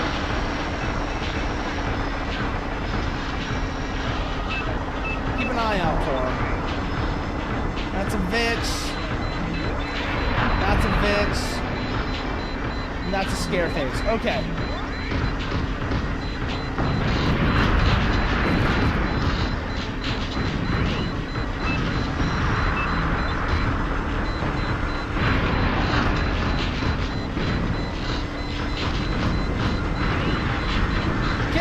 It's down.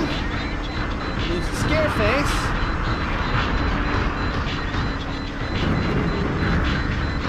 They've been knocked over. Yeah, I think that should be... Oh, that's everything, actually. I'm gonna say, that should be everything but the Regals. That's just everything. Okay. Not complaining. Not complaining at all. Whew. Staff Sergeant... Which hopefully that lets us use the Quasar now. Because using the Quasar for this mission would be perfect. Their pursuit at the outskirts of Shinfeng-chen after their victory in the Shinfeng-chen campaign. Oh boy. In an effort to avoid unnecessary destruction of the city, terms of surrender were given to the Hai Shidao side through the diplomatic channels of the WIGPC. The WIG PC. I wonder what that might be. All these little things that I wish they would, like, however, clarify what they are announced today in, like, supplemental material. To sign the surrender terms. Like, it would have been really cool if there had been, like, supplemental material explaining what these things were. Hence, a full-scale attack on the capital of Hai Shidao City. Oh, the Regal N. Unavoidable. The Regal Ns are gonna be a problem if I have to fight them in a prom. I mean, there'll still be a problem in the Quasar, but there'll be less of a problem. So let's see if we can get one or not. Let's see. Can we Quasar? No! We can't Quasar! Damn! Rank ineligible. Oh! We can't use a Regal. We can't use a Quasar. We're gonna have to do this in the prom. Fuck my life. This is gonna be painful.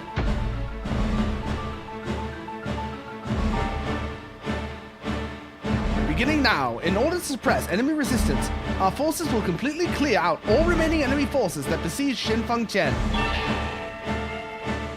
Defending Shinfeng-chen. Now that the ceasefire and conciliation have failed, the only option left to end this war is to capture the presidential building located in the center of the capital of Hai Shidao. Gentlemen, we shall accept nothing less than a total victory. Let's put an end to this conflict now. Reinforcements. I'm gonna need supplies for this.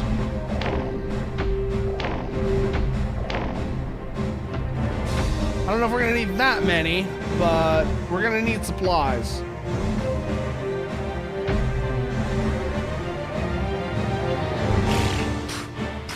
Yes, same VT, same equipment. Because we're gonna be fighting more Regals. And, this is our best. I mean, the railgun is our best option against the Regals. If we can get that railgun hit, they fall right over, and then we can go for the kill.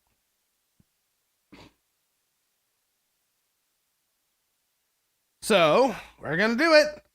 We're gonna go for that. Hopefully we get it first. If we can do this first try, that'd be really cool. Don't think we're going to, for no other reason than because, like I said, those Regals got hands. Those Regals got hands. Nasty motherfuckers.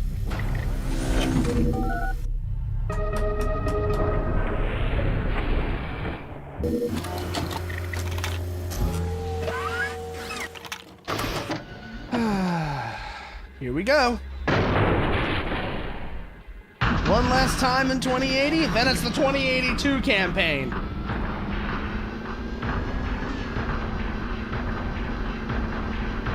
stick with our platoon.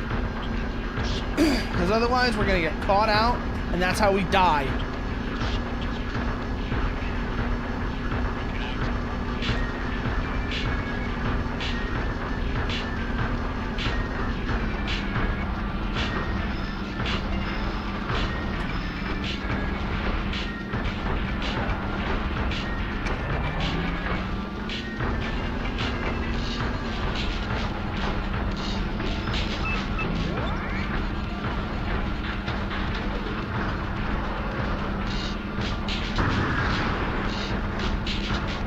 Okay, they've already started missile attacks on the giraffes, which should help us out.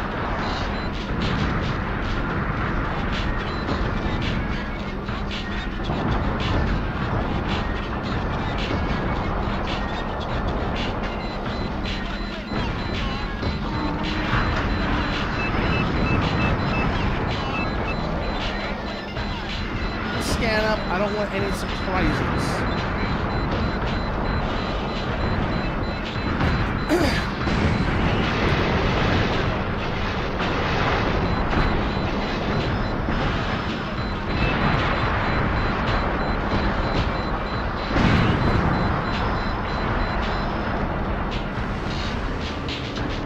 Definitely a mission I'm glad that we're doing with all this. I'm glad we have as much supply points as we do, because I have a feeling we're gonna have to do this a couple of times.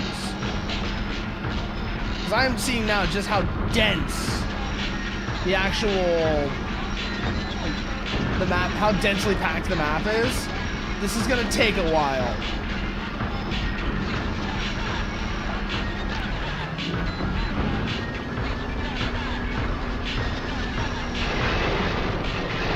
Good thing we don't have to worry about anybody with marker launchers telling the artillery where we are, though. You know, like that's what would happen in a line of contact. You come across here like... You come across here and then suddenly...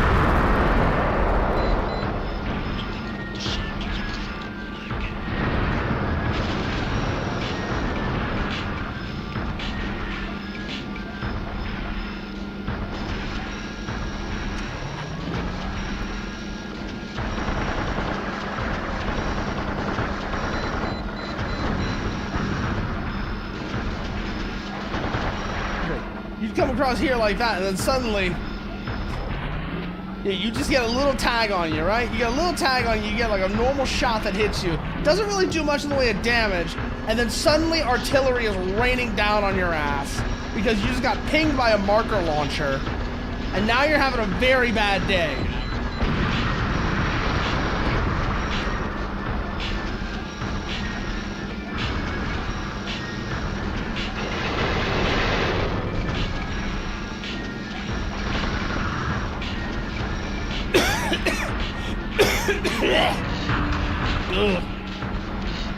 Like I said, I'm feeling better, but man, you can still tell. You can still tell I was pretty fucking sick earlier this week.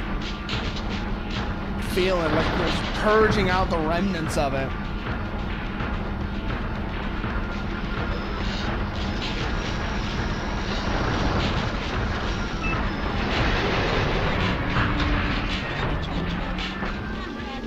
Have to watch our fuel consumption as well. We've got resupply. But this is also looking like it's going to be a long fight.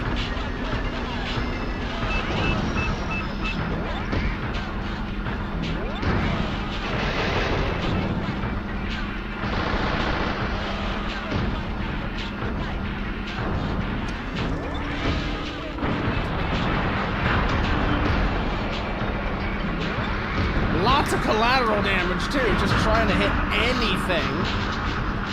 Seems to just be a guarantee that, yeah, your shots are gonna go right into a building. Also, looking at the layout of this capital city, I think I know where Haishidao might be, actually. I think I know what Haishidao might actually be. Like, the names are all in Chinese, right? But this does not look like Taipei. I mean, sure, it's a fictional city, So it can look like whatever the hell it wants. But in a lot of ways, you know what it reminds me of all things? I think it's because there was like one building I saw in particular just now. That's why I'm thinking about this. But there's like at least one building there that I saw that was like, oh shit, is this Kuala Lumpur? Kind of has the look of it. That building kind of had like the look of the Petronas Towers.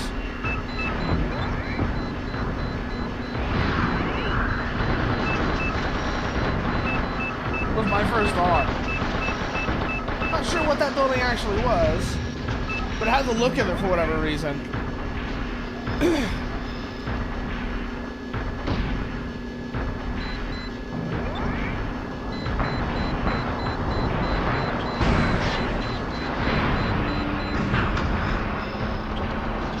Ooh, the frames are not happy here. The frame rate is not happy here.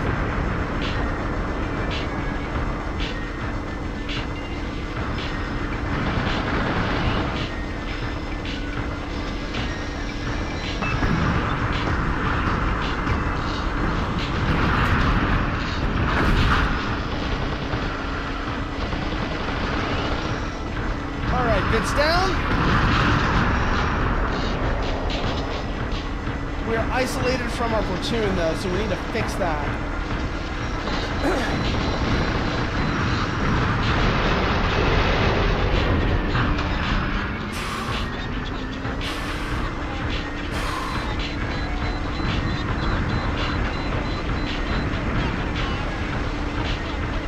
We haven't taken much of the way of damage, which is good. But we definitely rushed ahead, which, considering what all is in the city, is not a great idea. Like I said, there's Regals out here. And I do not want to run into one of those alone if I can avoid it.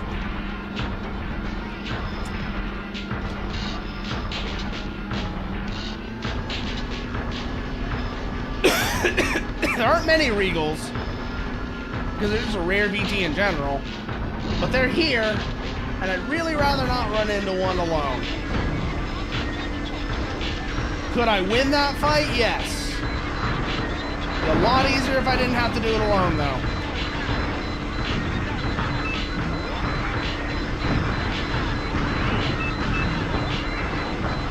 That's just giraffes, okay.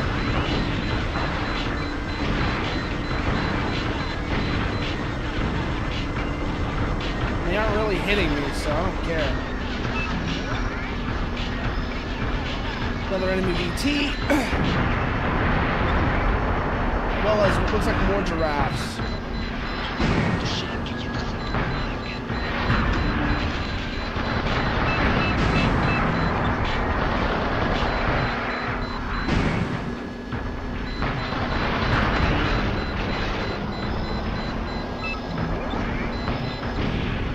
Bits.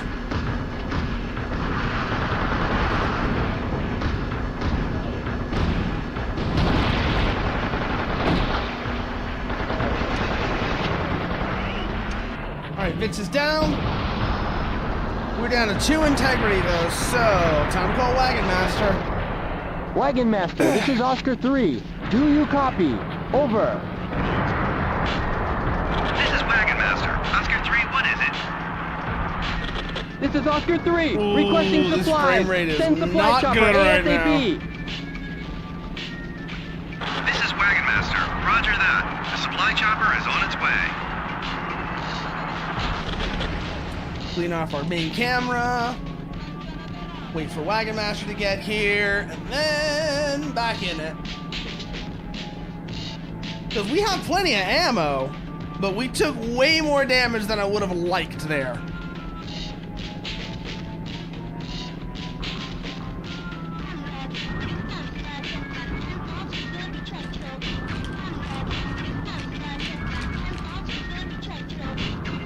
So let's take the opportunity while we got it. This is why I bought 3 supplies, so I can afford to do this. I specifically bought 3 supplies so we can afford to do this. And I knew this was not going to be a quick mission either way. So hold here.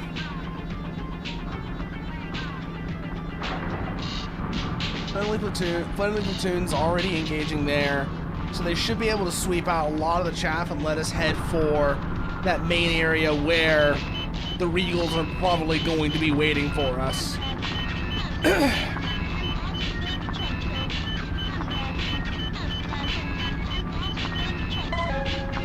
Okay, we're resupplied. Let's get moving.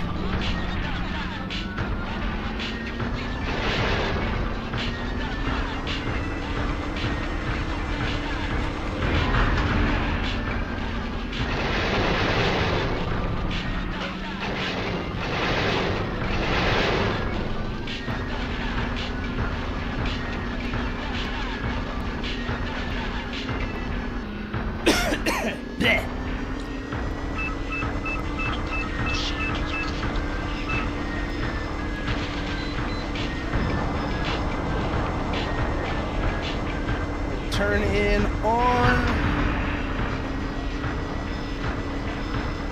Actually, no. Don't turn on that. They're above me. I can't... That road is above me. I can't reach that from here. That's not a useful thing to actually figure out our routing. Gotta remember that.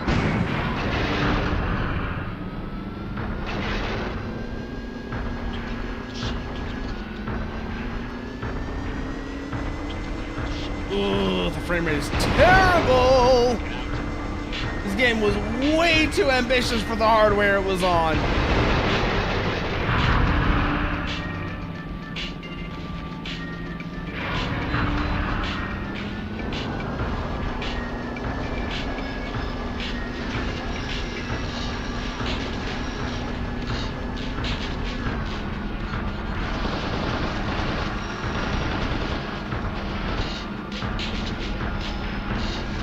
What are these things meant to be? What I want to know now. It's like, what are these meant to be? I keep seeing them, but I have no idea what they are.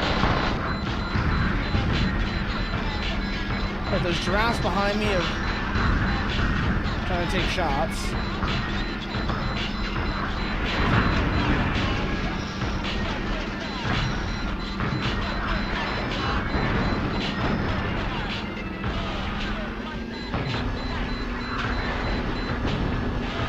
See if we can do something about that, because they're annoying me. I'm gonna have to go up onto the highway to probably do anything, but seems like it supports our weight, so who cares?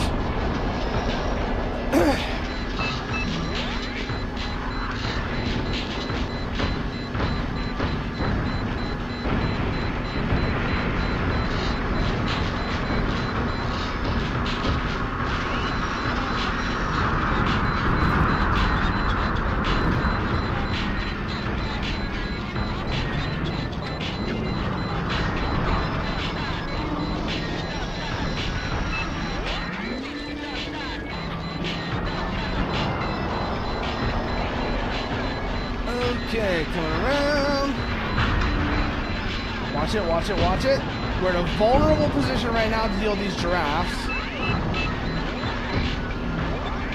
I don't want to deal with the shot warnings they generate when I'm fighting something more dangerous like the Regals.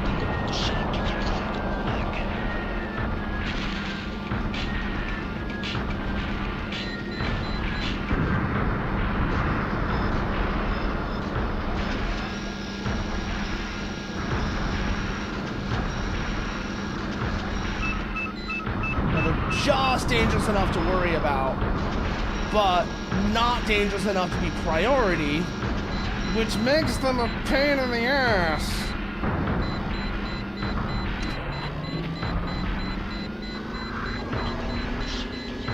I think we're out of range of them, actually. Based off the sound that the impact is making there, I think we might actually be outside their engagement range. They're taking shots at us, but it's not doing anything. Huh.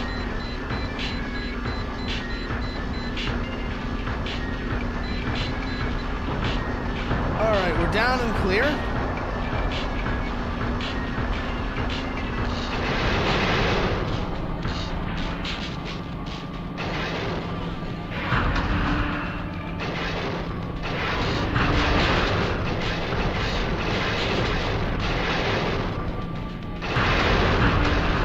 I stuck on?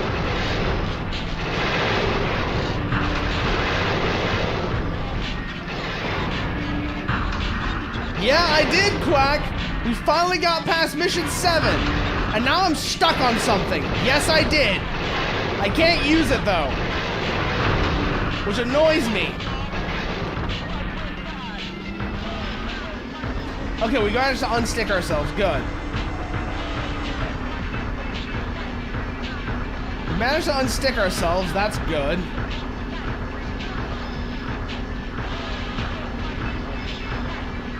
Let's go fight some Regals.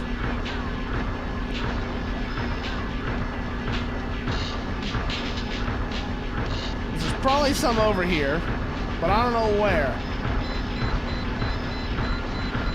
And that's the big problem. 'Cause I don't know where the hell they are.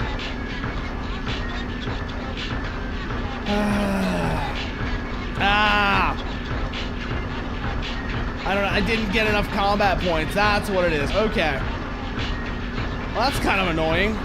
Because it means I won't be able to use it in this camp. I won't be able to use it, period. That sucks. And as a result, I'm having to do this mission in a prom. Not the worst thing, but kind of annoying. It's just a scare face.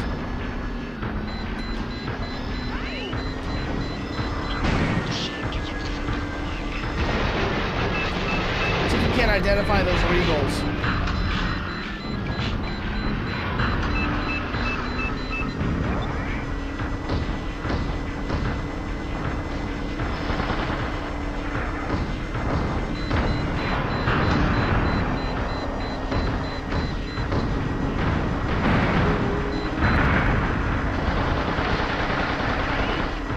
Alright, that's the scare face down.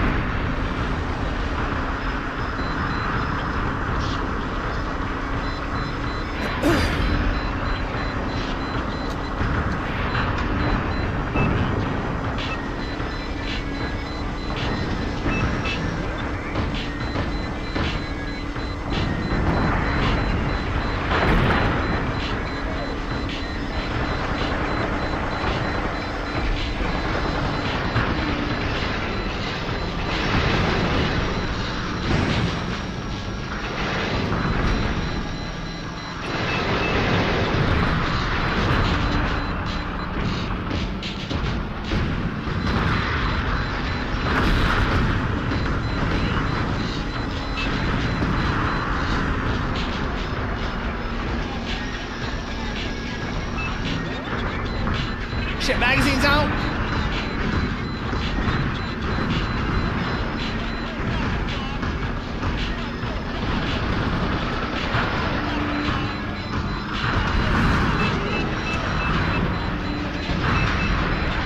Good kill, good kill.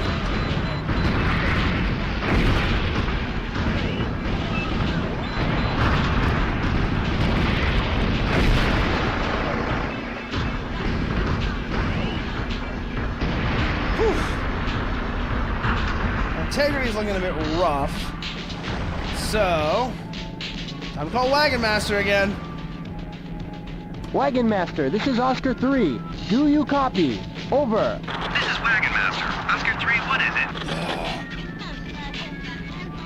it? This is Oscar 3, requesting supplies. Send supply I love chopper how Oscar 3 ASAP. sounds so Wagon terrified. Master. Roger Like, that. Supply chopper the is on voice its line way. for requesting supplies is so panicked.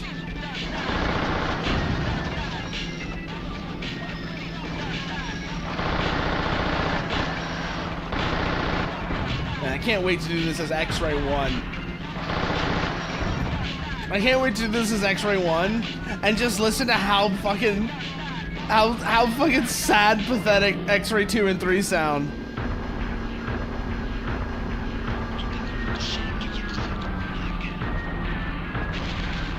Because I remember the both of them, you end up getting like really annoying distress calls from. Oscar 3 sounds like they're looking out of an unapproved window in their cockpit. Yeah! Yeah, I think I know exactly what you mean by that, Nuker.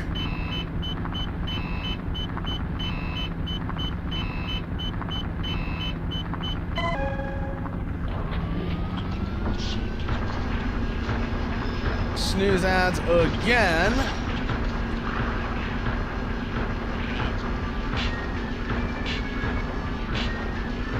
I think we should have one last call of supplies left, because I think I had 3. I think I had 3. It's probably not enough now that I'm looking at it.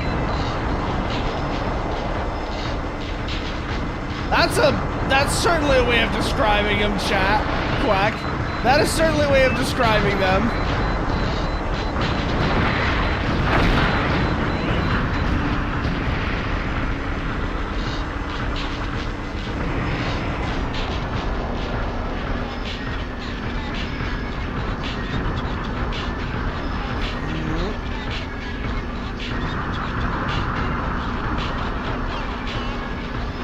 So there's more first gens over there. That area, that sector seems relatively clear. Then again, we aren't seeing the Regals. So that's not really a good thing, to go off of.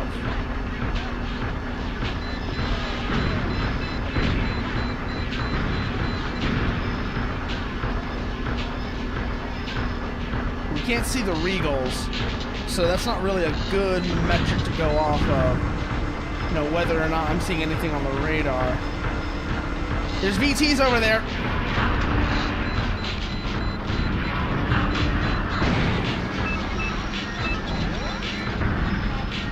Alright, that's our Regal ends.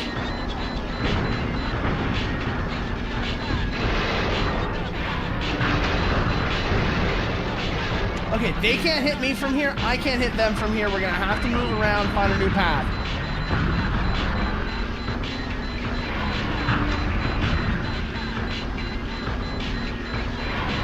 Get out of the MLRs.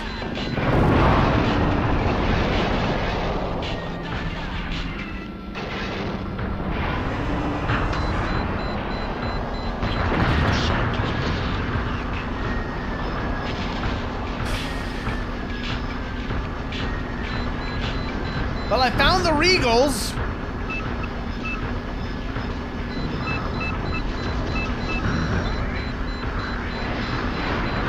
I found all the Regals, actually. Damn.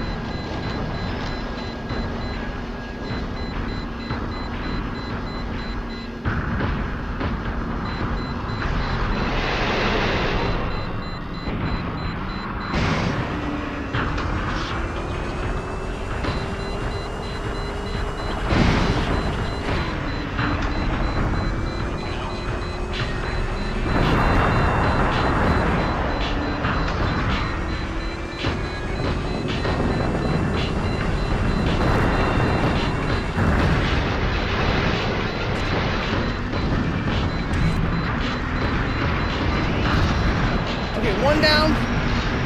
The ends take priority. If I get line of sight on the ends, they take priority.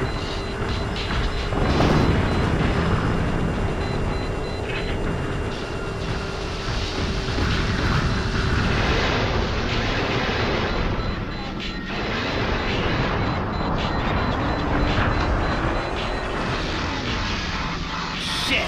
Punch out, punch out. Ooh! I found so much Regal, it must be a royal ball. Yeah, basically, Nuker. God damn. God fucking damn it.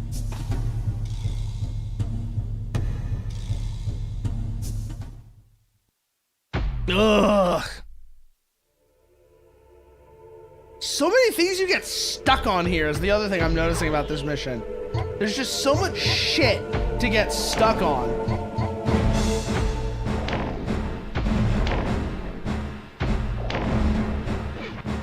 It's actually kind of ungodly. But also, ads are gonna be starting and I cannot snooze them any longer. So, I will see y'all for the next run of Shinfeng Qian once they are over.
Alright, and we are back. So, here we go again.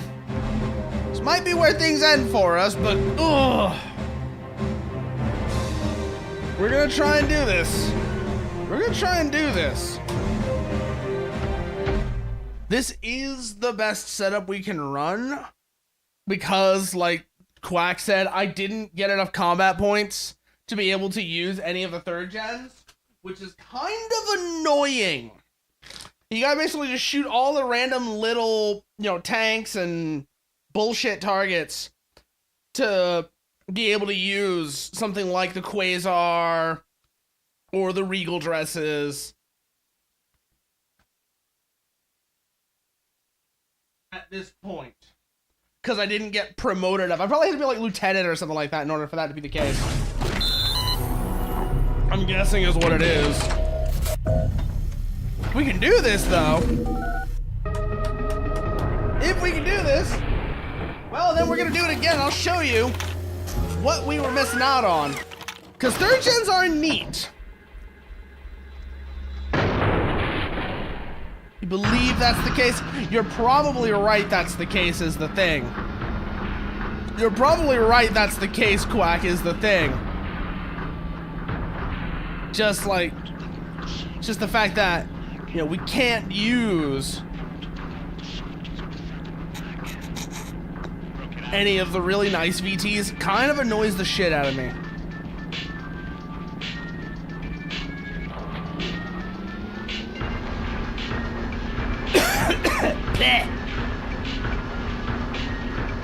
That's the only thing, it's just, it would have been really nice if we could have, for the finale, we had the Quasar, or even just like a Regal dress. Would have been nice to have for the finale. Something better, just as like a culmination of how far we've come. And again, we are mostly just fighting first gen still. Just that every once in a while we run into the occasional Regal dress. So it's not like it's not like apocalyptic or anything that we can't use a third gen here. It just would have been funny.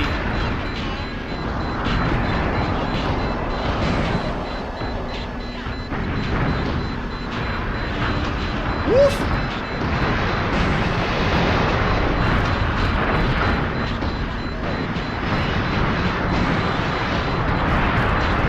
And again, the other thing about this map, the bigger problem is that there's so much shit you get stuck on.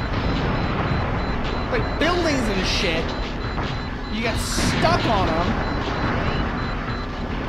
And that's how you get shot to pieces. You should try so hard to maneuver around all this bullshit.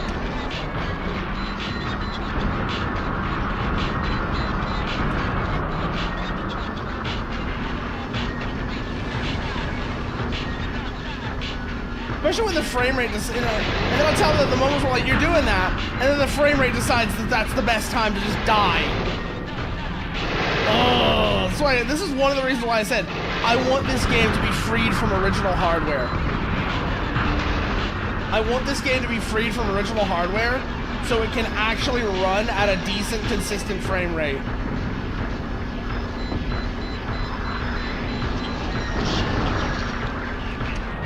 If people, the argument, oh, but that means you lose the controller.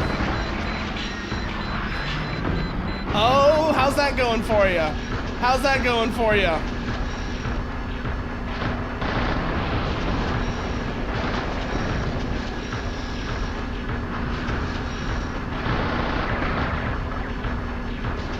Oh, that's what that thing is. I know what that thing is now. That's the tripwire. I was like looking at those things. I was like, what the hell is that? It's the tripwire trap. I have not yet hit a single one of those, thankfully. But I was wondering what those weird things I saw there were. They looked like... At first I thought they were like ballistic missile, like Scud trucks, basically. I thought they were like Scud trucks the first time I saw them. Then it was like a truck with, the tube for a ballistic missile sticking out of it. Like a Scud.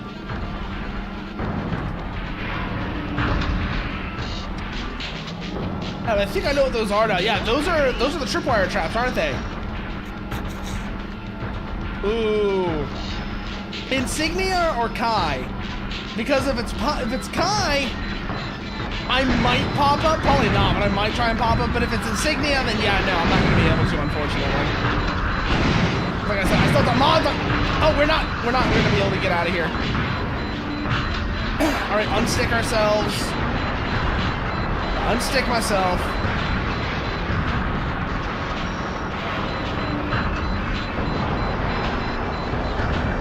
Let's get cleared because we just took way too much fire there. The terrain here. My biggest enemy here is the terrain. That's the main thing I'll say right now. My biggest enemy here has not been the enemy VTs or the giraffes or any of that. It's just been the terrain because of all the shit you can get stuck on. Alright, so let's call Wagon Master. Earlier than I would have liked to have to call Wagon Master. This is Oscar 3. Do you copy? But over. Getting stuck on that building let them shoot the shit out of me. This is Oscar 3. Requesting supplies. Send supply chopper ASAP. This is Wagon Master. Roger that. The supply chopper is on its way. Then we'll be able to go.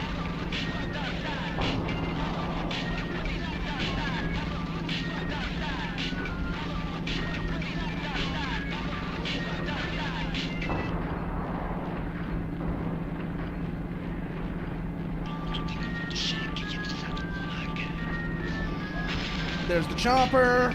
Good.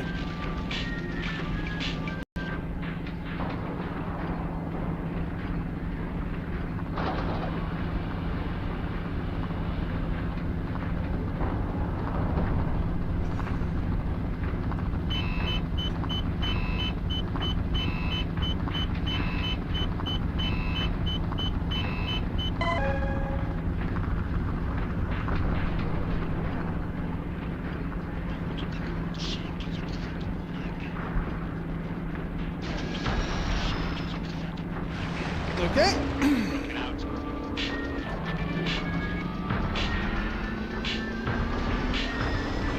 Here we go again.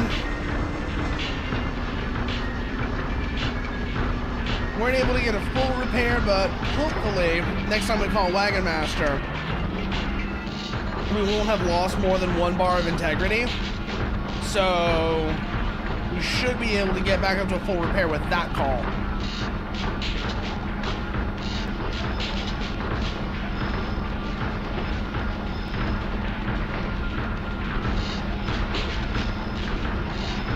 Almost approaching the stadium.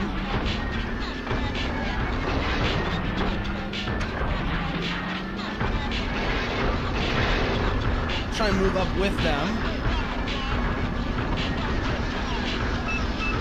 But then we get in too much trouble. Yeah, there's actually BTs up there. Probably the worst angle to fight them from, I just realized. But it should be alright. Yeah, no, soy sauce is it's just a banger. Soy sauce is probably the best boombox track in the game, Fuse. So yeah, no. I'm not surprised that's your reaction to it.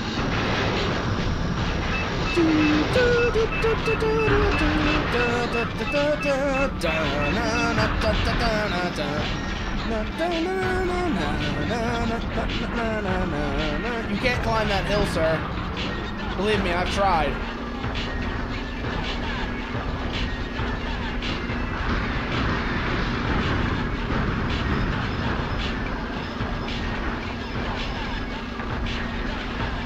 We got to go around.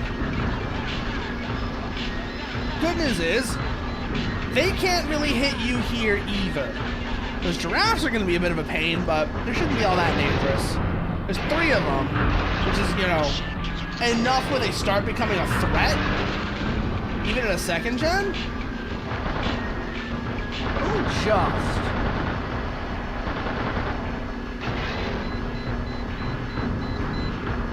The biggest problem with them is they generate shot warnings.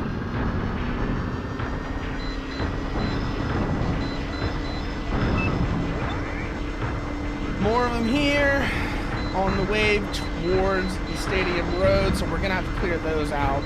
Plus, it looks like at least one VT with them.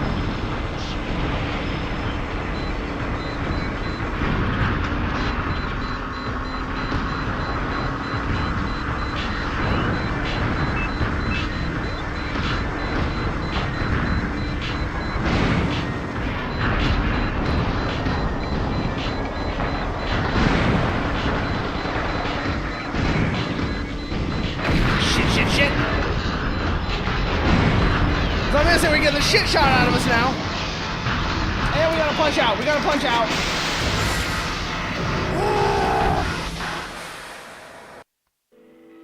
Again, our greatest enemy here is the terrain. And it's entirely because we just keep getting stuck on things. Not the usual reasons why urban combat sucks. It's new and interesting ones.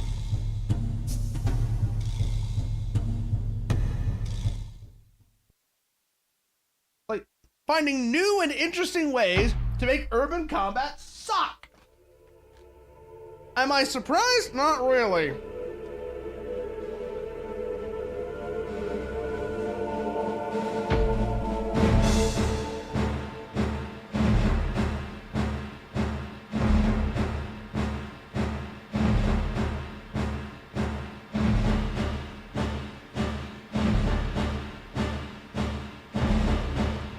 So we gotta make our way through.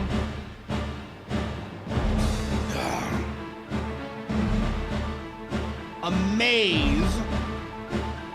Fight a bunch of regal dresses once we do. And then from there, fight a juggernaut as well. That's gonna be fun.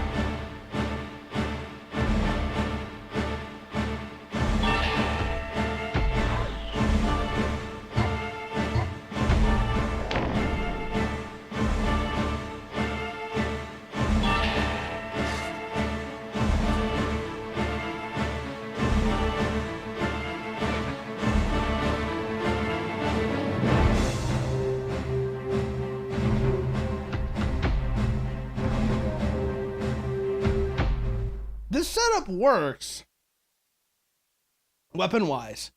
It's just like I said, the frame rate's just, you know, this is really pushing the limits of that old console over there, and you can really feel it. You can really feel how this is pushing the limits of the old console right now. Which is yet another reason why I need to get in there and actually do some mods on it, like hardware mods. Aside from the, what's it called? Like the soft mods so I can play on Insignia, a lot of contact. The other thing I want to try and do is there's a mod to upgrade the original Xbox's RAM that just makes things run so much smoother.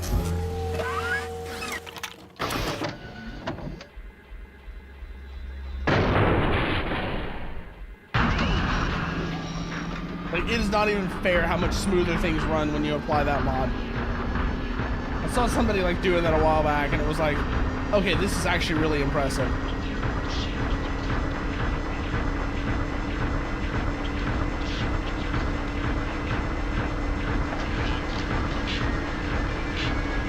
You don't want to fire railgun shots against any of these earlier VTs or the giraffes.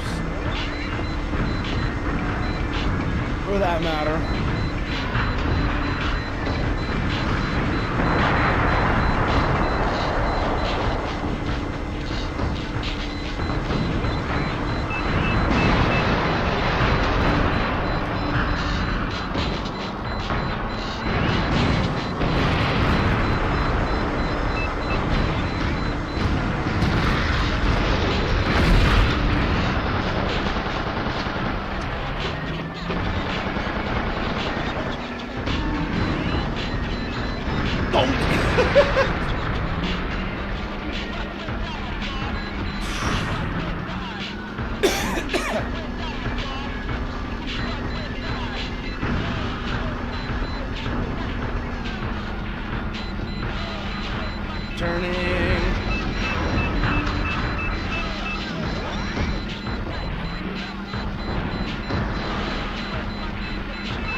bridge draft's taken care of. There's something behind us. At worst, it's a single lone giraffe, though. So not really something we need to worry about. At least not this time. Watch that tripwire trap.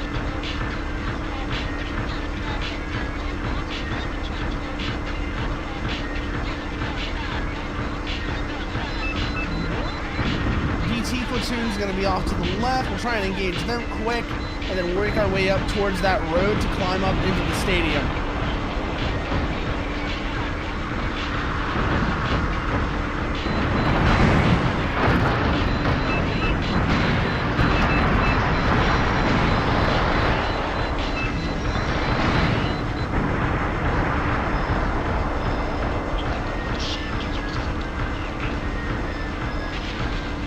Did you tell the police I shot the shooter out of Bruce Bulldog? God. Have y'all ever... Okay. I'm pretty sure at least some of y'all have seen those. Do y'all remember the My Way Juggernaut, videos? Yeah, the Juggernaut, bitch.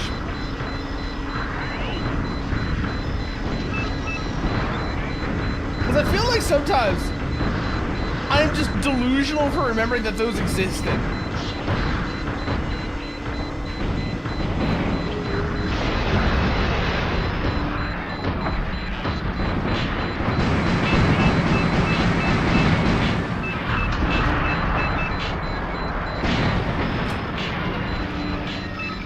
We're stuck on something.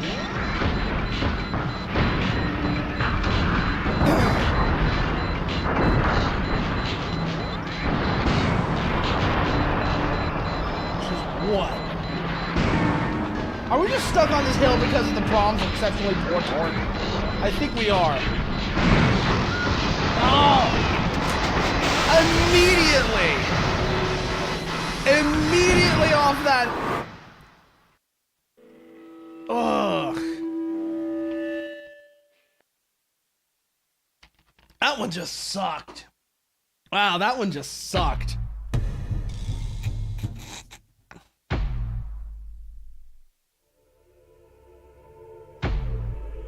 That was a quick loss, actually. And again, entirely because of the terrain. Because PRF VTs have dog shit torque, and there's so many things to get stuck on that it just keeps getting us killed. Because the goal there was to just run for the stadium, clear out the stadium, resupply at the stadium, and then go for the presidential building from there, but... well... PRF torque strikes again! So we got stuck on the slightest slope. I don't know if that was like a collision thing, or just the exceptionally poor torque at the prom, or what, but God, that was miserable. That was actually miserable right there.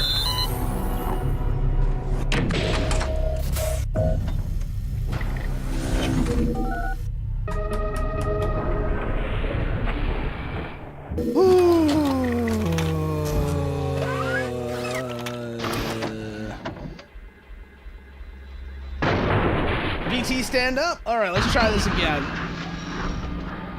The other thing is, as well, is the frame's just dying. Because this mission is... This whole game does that. Oh yeah, frame rate? No. Frame rate dies.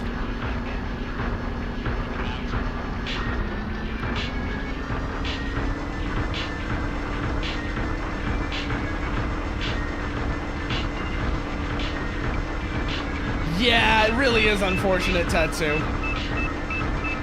Because line of contact, if you've got a PC built to fight God, emulators, you know, Zemu can kind of run that, but ain't nothing running this.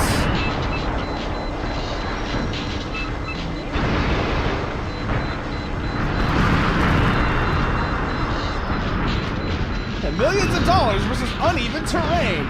The result may surprise you.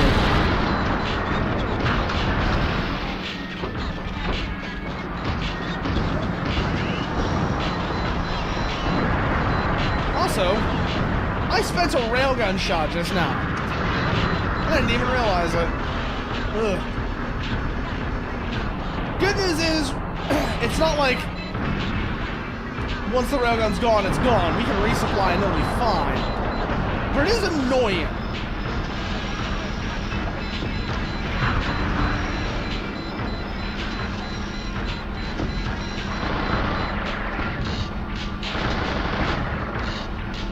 Whew. Yeah. So the big problem is there isn't nearly as much interest in emulating or recompiling original Xbox games, Fuse. The only reason that there is a good recompile, there's a really good recompile tools for the Xbox 360 will not surprise you one goddamn bit. The only reason why the Xbox 360 has recomps is because of Sonic. The one and only reason is because Sonic fans wanted to play Unleashed. And that is the only reason why the 360 has recomps. If it hadn't been for Sonic Unleashed, there wouldn't even be 360 recomps. But of course, there's no Sonic game on the original Xbox, so no recomps for you. What was your first guess? I gotta ask, what was your first guess, Nuker?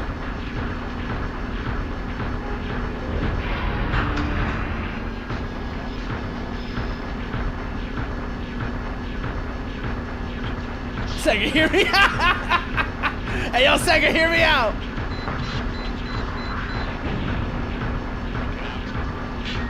Bit late for that one. You're about 20 years late for that one, Fuse. Oh, it's terrible. It's like 480. It's 480 or something like that. So, yeah, no.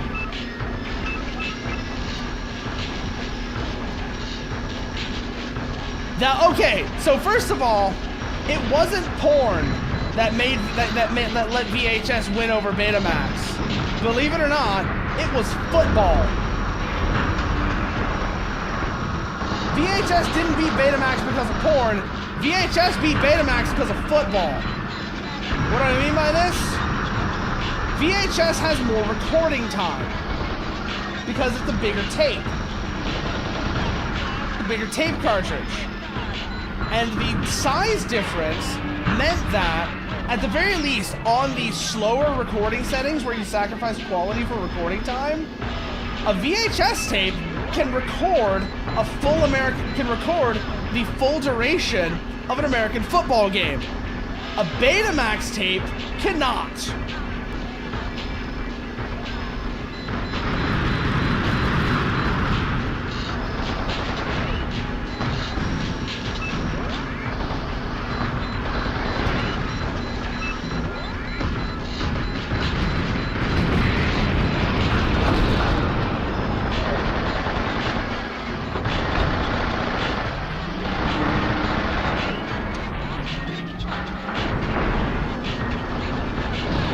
So who is the real winner? Because most of the things people who say that Beta should have won use as arguments are not really true. The only recording mode where Beta might have had better quality was Beta 1, and Beta 1 means you have basically no recording time at all. Like it's like 30 minutes. You get 30 minutes of recording on Beta 1 tops. It might have been less than that. Betamax is just not a very well-designed product in general. That's the thing. Like, Betamax is just not a very well-designed product in general.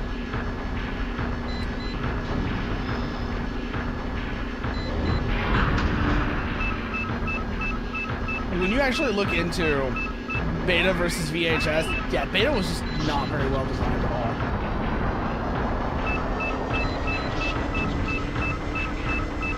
A And it's a victim of the worst bad design practice. It's a victim of the worst bad design practice. Designers not thinking about how anybody is going to use it, not thinking about how this is going to be used, and designing it purely according to their own preferences. Not thinking about how the average person is going to use it.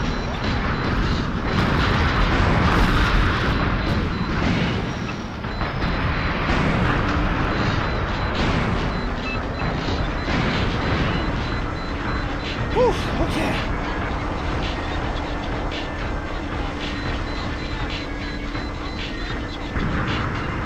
Starting to clear out the stadium area. There's gonna be a VT over here. Should just be first gens. But we're also pretty beat up, so let's just clear out. This seems like it's a safe-ish area, so let's call Wagon Master here. Do you copy? Over. This is Wagon Master. Oscar 3, what is it? This is Oscar 3, requesting supplies. here, call for Send supply supplies. chopper ASAP. This is Wagon Master. Roger that. The supply chopper is on its way. Well, they're shooting at me, but they can't hit me. Which is what really matters.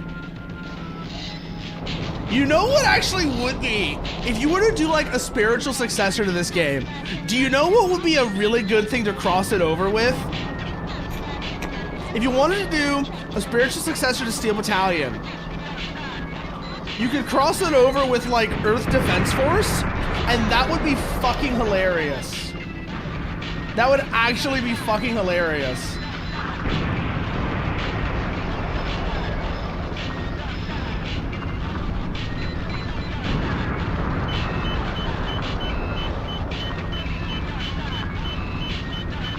Okay, we've got repaired. Waiting on fuel. All right, time to get moving.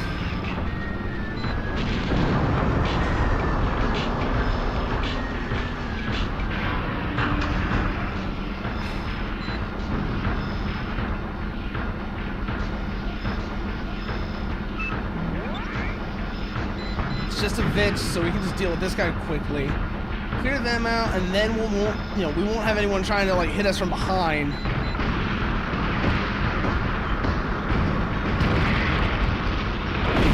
Not even.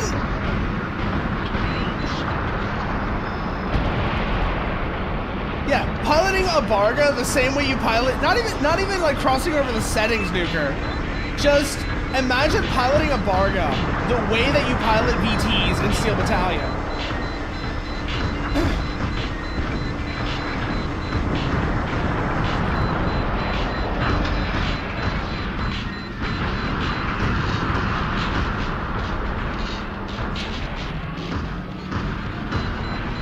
Any of the EDF mecha, having to pilot them like it was like you were in, like out of Steel Battalion.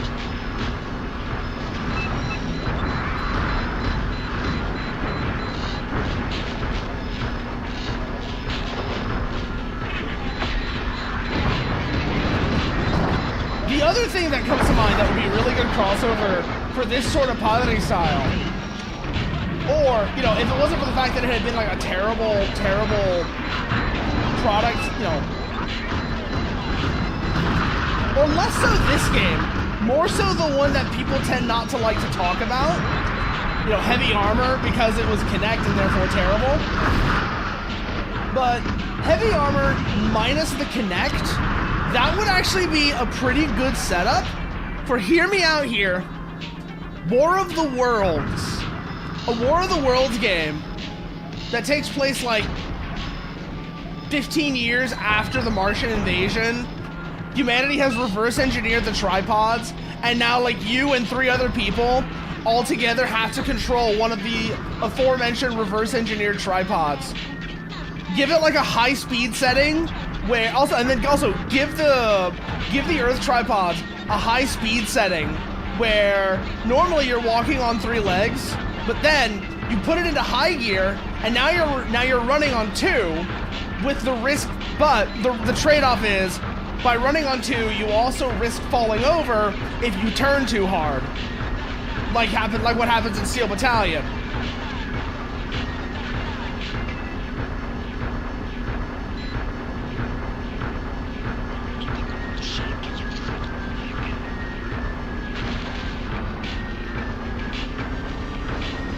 Alright, time to make our way over to the presidential building. Means it's also railgun time.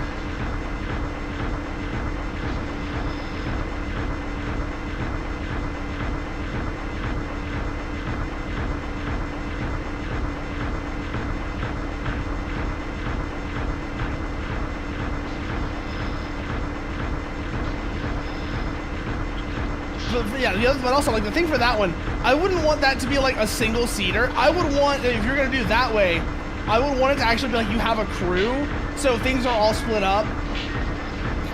You have crew stations that split up tasks, so it's like 3 or 4 of you all working to control the machine. Especially because that way you get to be able to call out gunner, heat ray, tripod.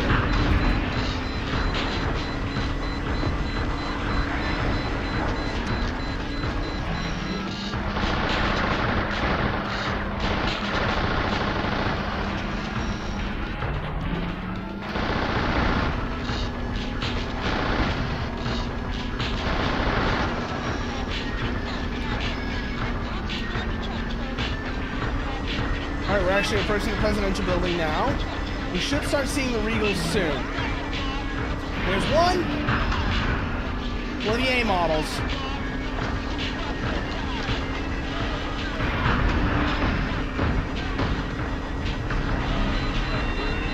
Too early!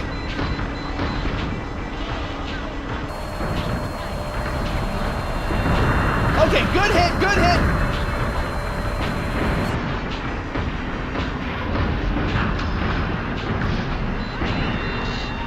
One down. Chaff. 2 Regals ahead.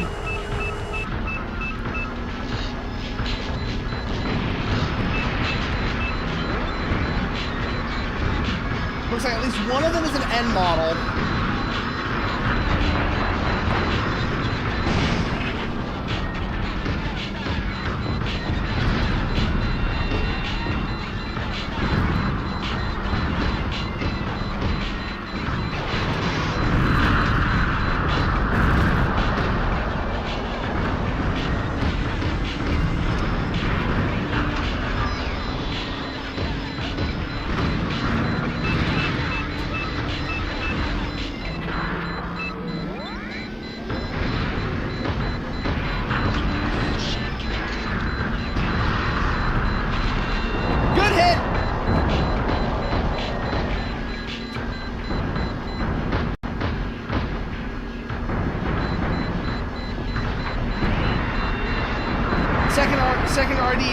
Second Regal dress down.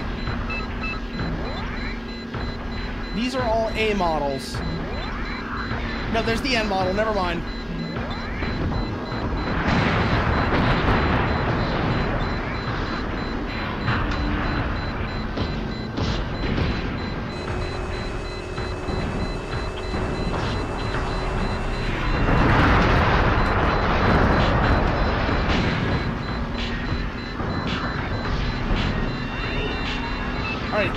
Regal N down.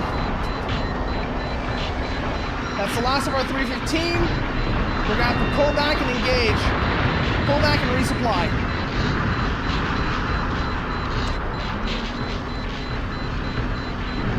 This is gonna be dicey because the Regal A's know where we are now. Which means we run the risk of getting MLR'd.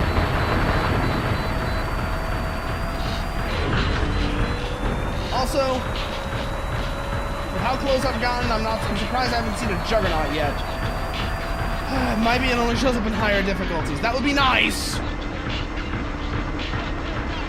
But either way, primary concern is we need to pull back, call Wagon Master, and resupply.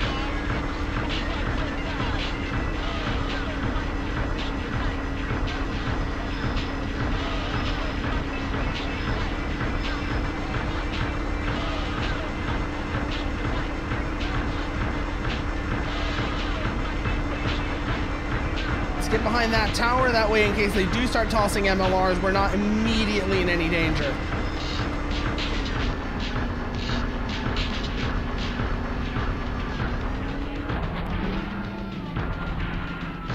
Wagon Master, this is Oscar 3. Oh, Do you boy. copy?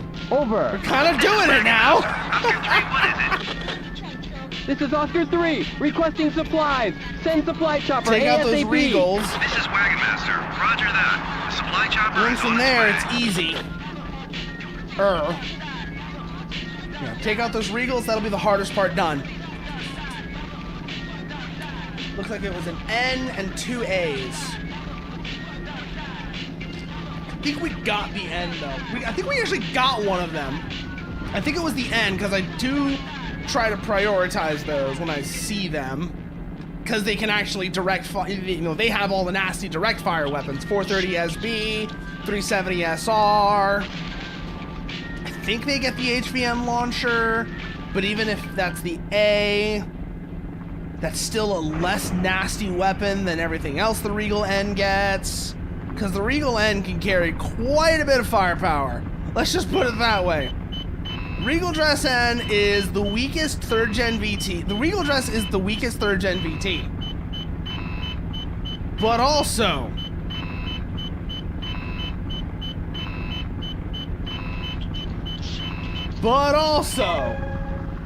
it's still a 3rd gen. So let's see, what all can it carry? Yep, I was right. 430 SB, 370 SR, HVM launcher, T grenades, and the SLGM. All of which are nasty as hell. The A is not much better, suffice to say.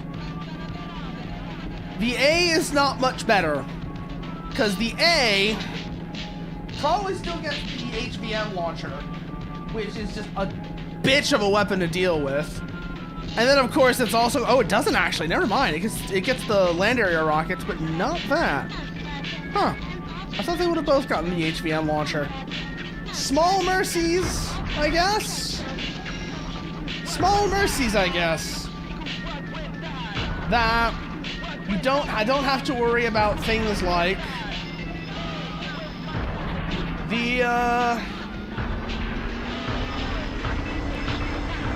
The HVM launcher from the Regal Dress A.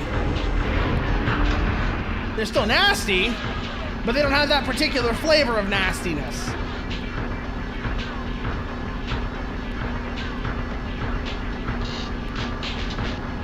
Pretty sure they don't have the SLGM either, because that thing's a pain in the ass. You get a good hit off with an SLGM, that's fucking devastating.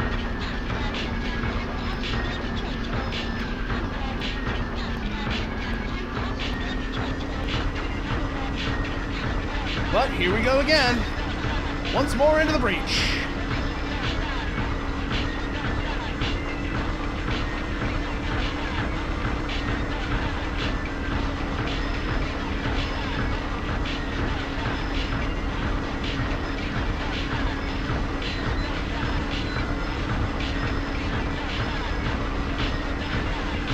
They're off to our right.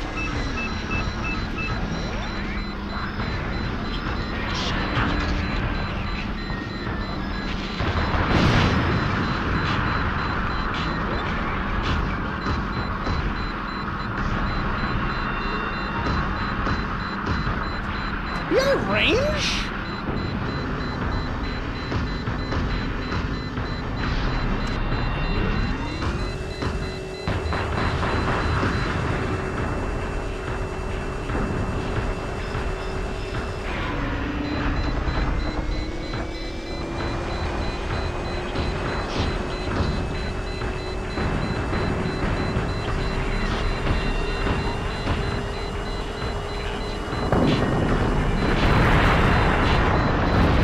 Good railgun hits, and we're out of the danger zone range-wise.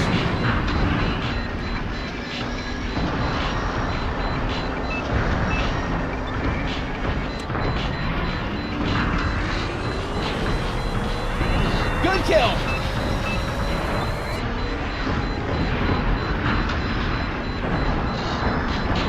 That was the last of the Regals, that's the last of the most dangerous VTs.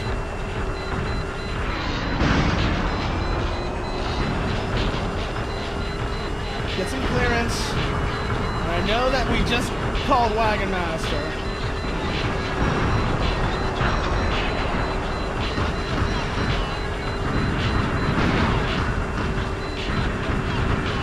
So we're gonna have to do it again now. Oh no, we don't! We just finished! Oh fuck, this means we have to fight the Juggernaut now! This is Mechanized Infantry Troop 17. A large VT transport chopper is approaching the presidential building. Could be reinforcement. What's the VT type? Our system does not recognize it, sir. There's This a is gonna be possibility that interesting. It's a type we've never seen before. Data received. Linking to ICS. Image uploading to screen. Now! I just realized I very much should have called Wagon Master before this part, because here comes the Jug!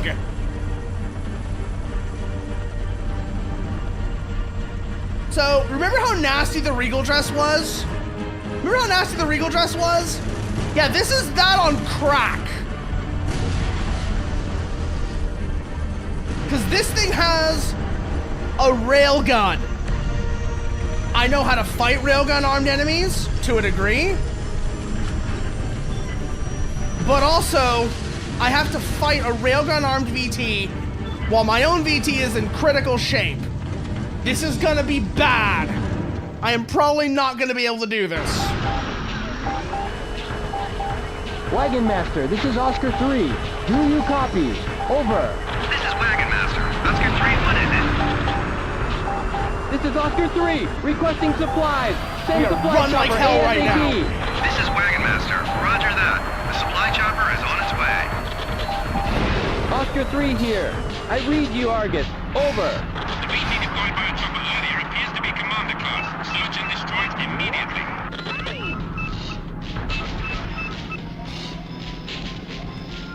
Yeah, that's it over there. Why I had to get clear. Call Wagon Master. Argus, please repeat. The VT deployed by a chopper earlier appears to be commander class. Search and destroy it immediately. I copy. Oscar 3. I just need that building to hold while I get resupplied. Come on.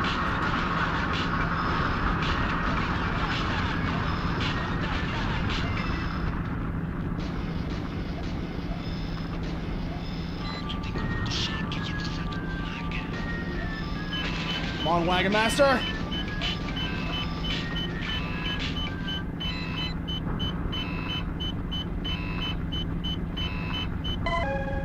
All right, we're in the fight now.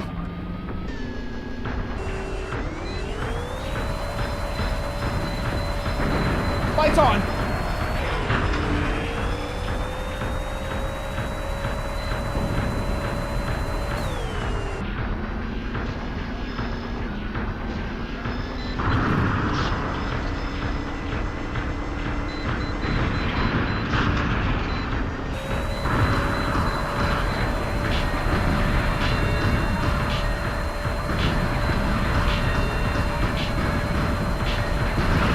Got him! Woo!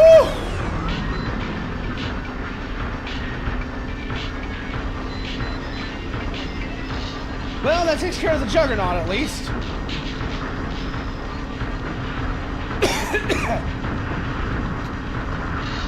They might have actually, Merlin, now that you mention it. Oh. Okay, I thought that fight with the Juggernaut was gonna be way harder. I thought that fight with the Juggernaut was gonna be way harder.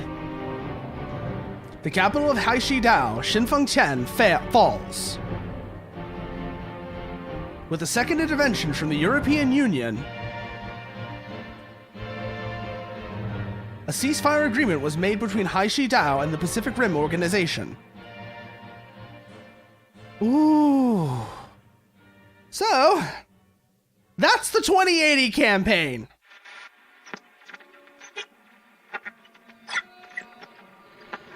Roll credits.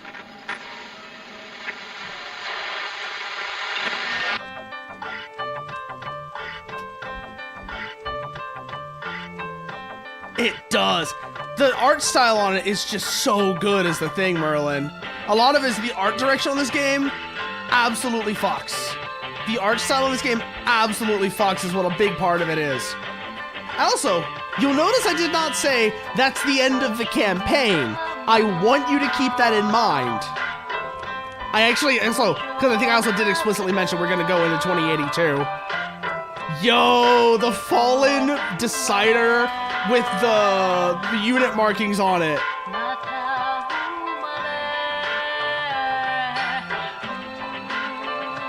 I have not heard this song in over 10 years. I'm gonna be real with you. This end credits music, I haven't heard this in over 10 years. It's been that long since I last played Steel Battalion.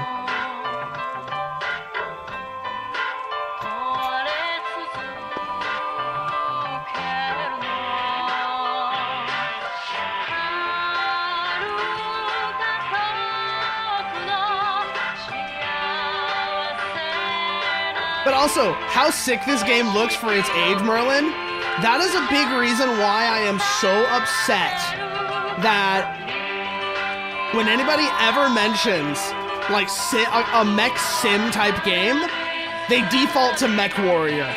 They all default to Mech Warrior. I have made my opinions on Mech Warrior very clear at this point. This game is why. This game is why I know that Mech Warrior is bullshit. Mech Warrior is bullshit, and things could be so much better. This game and Gun Griffin are both examples of how.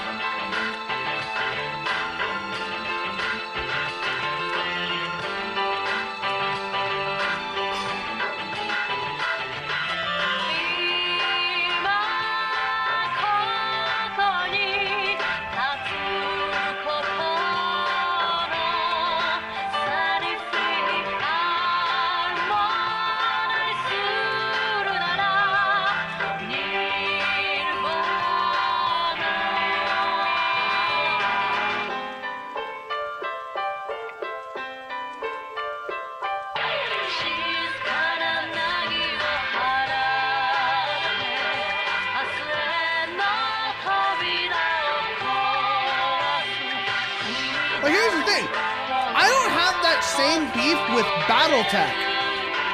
I'm gonna read you. I do not have that same beef with Battletech. Oh yeah, by the way, we're gonna see that thing later. We're gonna see that thing eventually in the 2082 campaign. And it's gonna be a bastard.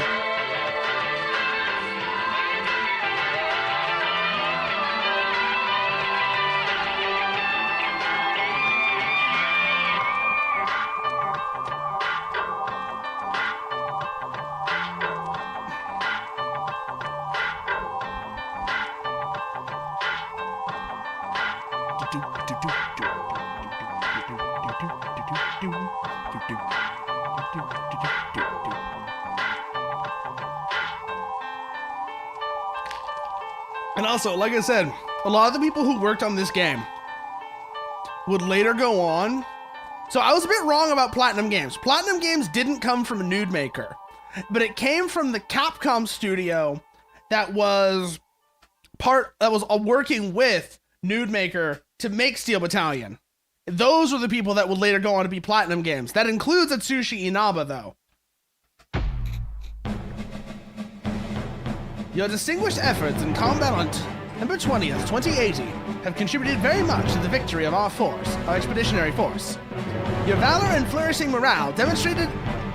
The valor and flourishing morale you demonstrated is a model to all of us. On behalf of the Pacific Rim Expeditionary Force Headquarters, I hereby honor you for your distinguished military service and commemorate you with this decoration. Pacific Rim Forces Expeditionary Force, Commanding Officer, Lieutenant General Leonard Bowen.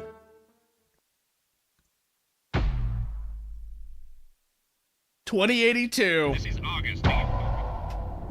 But before we go into 2082, I want to show you something. So, that VT that we got that we couldn't use, the Quasar, we're just going to load up Mission 1 so you can see what a 3rd gen VT is like. they are quite the beast.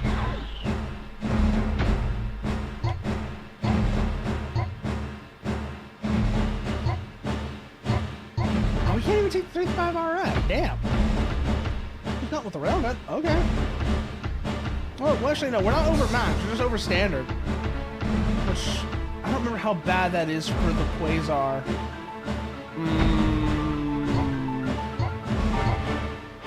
I don't really need the missiles for this mission. Especially if we're going to take the railgun. So... Budgetidea. Complete. Move out. This is the Quasar, a 3rd generation VT. And why he's so feet. Seriously, I always forget this about the Juggernaut and the Quasar. Why he's so feet. Why he am so feet. Big old stompers indeed, Merlin. Big old stompers indeed. But have a look at this shit. This is a 3rd gen cockpit.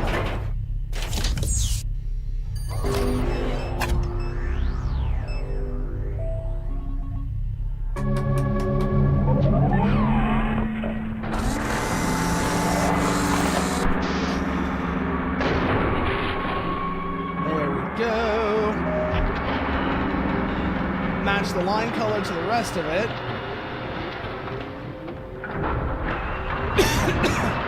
Wait for the first two VTs and the landing craft to leave, and then we go.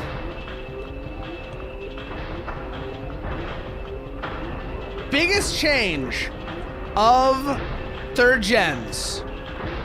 One of the biggest changes of third gens is that you get 20 chaff. That doesn't sound like all that much.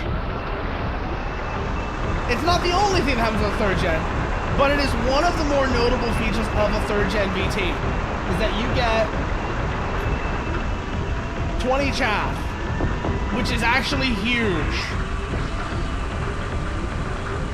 Especially with how chaff works in this game. More so in line of contact, because chaff works a bit different in line of contact.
Look how fucking fast this thing is as well.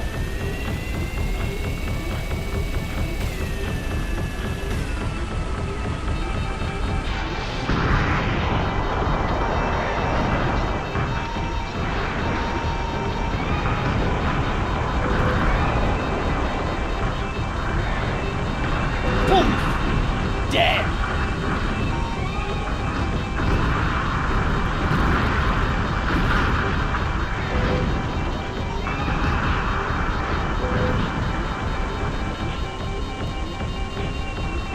Just destruction.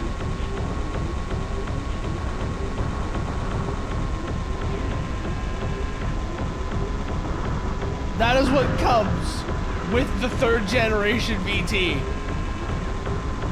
And this is why I kind of wish we had been able to use one in Shinfeng Tian, because they are just that good.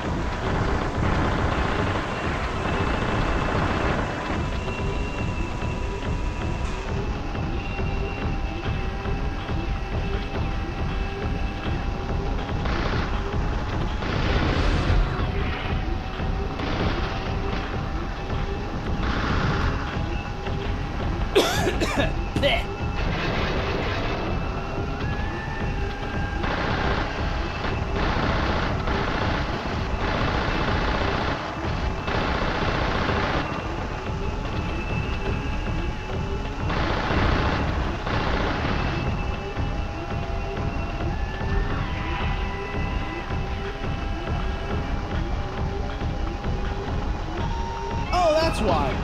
Let me just kill you real quickly. The enemy forces There it is. have been completely wiped out.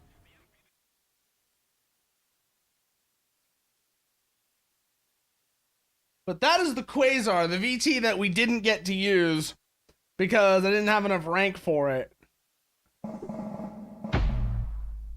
But now also, let's go back and let's start 2082.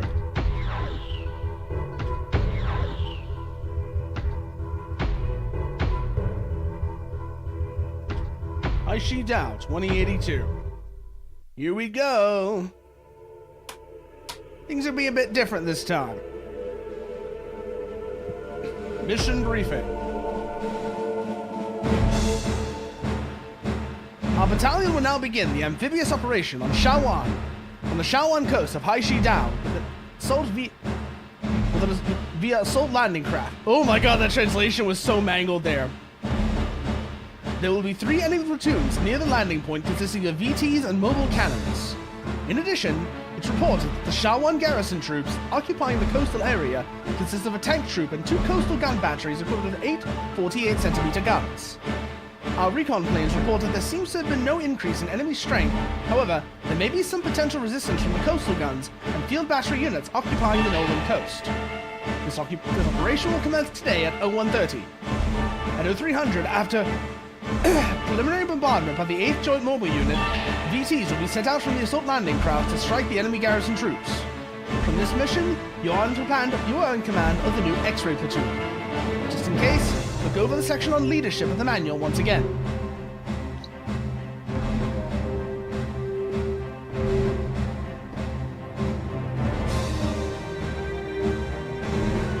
We are in a position of leadership, but for the most part, we just basically ignore X-ray 2 and 3. At least that's my memory of it. Is that, for all intents and purposes, X-ray 2 and 3 don't exist.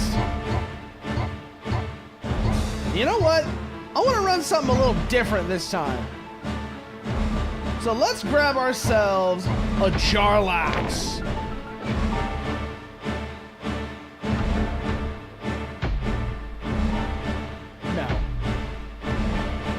No.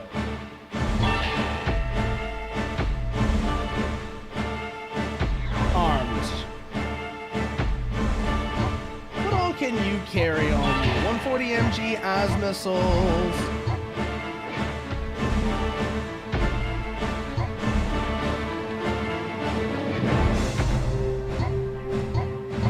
Rockets and the 315. Not even a 355. Wow, that's kind of sad actually.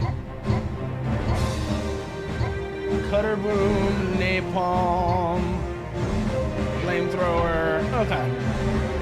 So flamethrower it is. Single drop tank. Can we take more than one? Yes, we can. We're not really going to need it, but...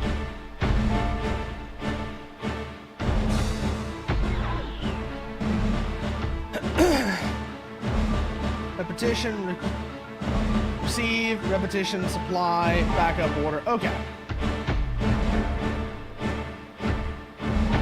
All right, let's get rolling then. It's time for Jarlax.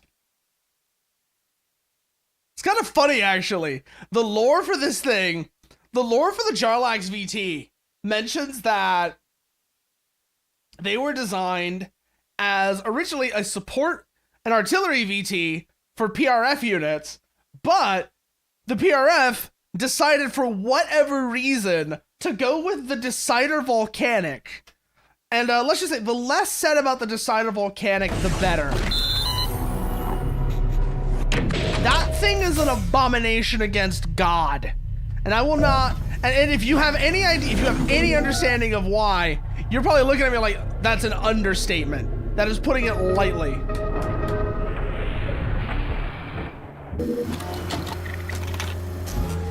Okay, if you know anything about line of contact, you will know that calling the Decider Volcanic an abomination against God is arguably an understatement.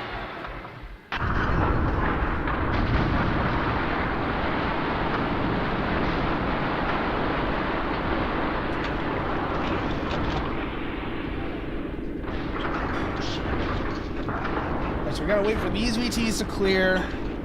then we can go out. But, since we're in a Jarlax, once we're out, we can basically take all the punishment in the world, relatively speaking, and we've got better performance, better weapons, it's a heavy VT, so we can take a pounding, and on top of all that, to cap all that off,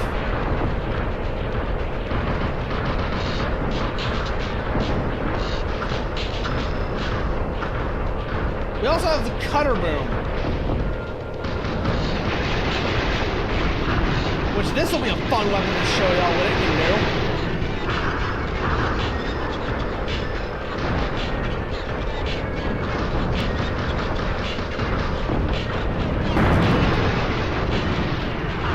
Like, the Cutter Boom is somewhat infamous for what it can do to enemy VTs.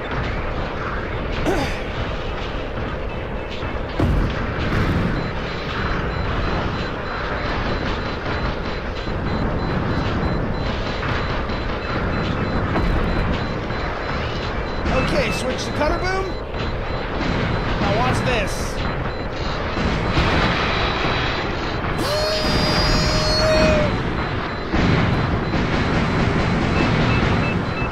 Oh god, there's a lot of them here.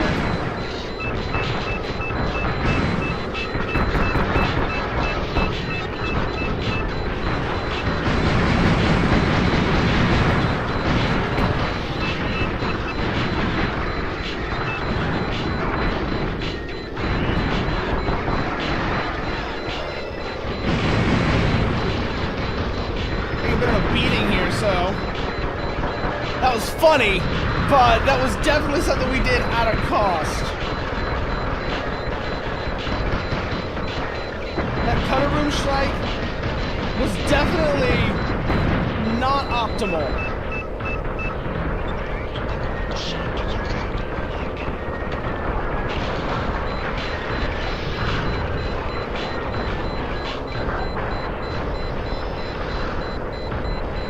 As to say,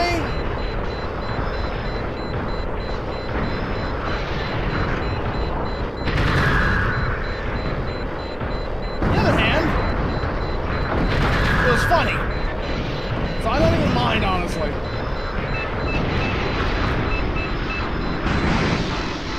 Well, shit.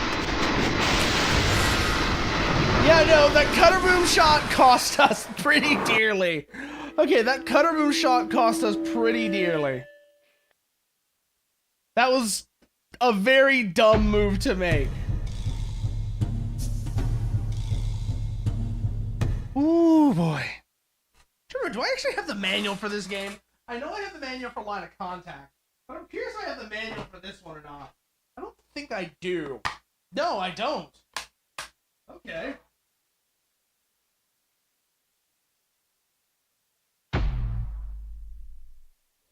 But bullshitting aside with the Jarlax, we still have a prom, so we're fine in that regard. We're fine in that regard. We can still use a second gen VT. But we also need to consider getting some resupply.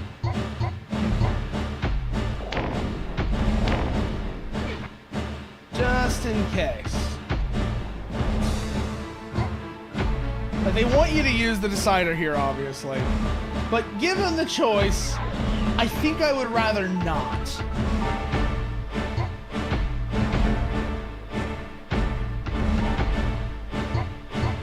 Load on our VT. Kinda normally. Alright, that puts us over standard, but it's fine.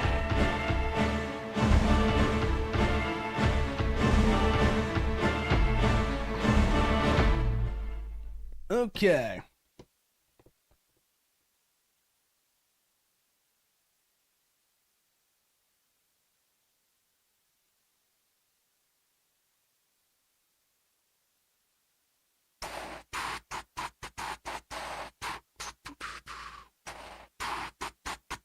Do do do do do da na da na na da da da na da na na da da da da da da da da da na da na na da da da na Tom Sanamena.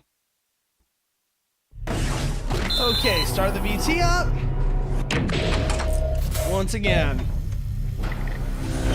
Actually doing, you know, not being stupid this time. We're gonna try not being stupid this time because the cutter boom is, like I said, the cutter boom is funny, but the cutter boom is also very risky. Great for mission 7. But I don't remember how 2082's campaign. 2082's campaign is structured a little differently. So I don't remember, and I don't remember how. I just know that there's more missions than there was in the 2080 campaign.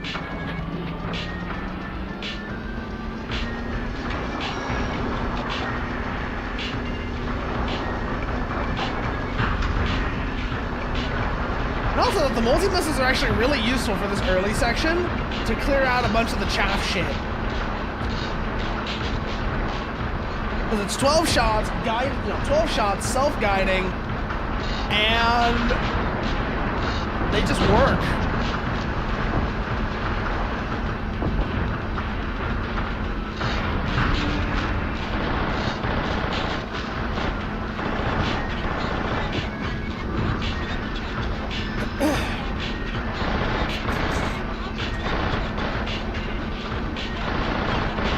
So,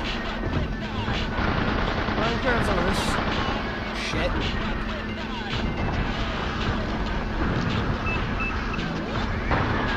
Missile away.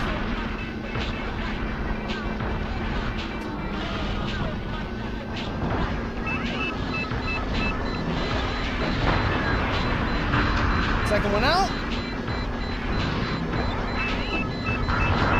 Multi-missile off.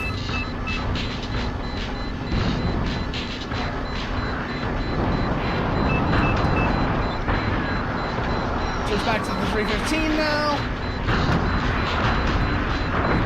Turn on the FSS.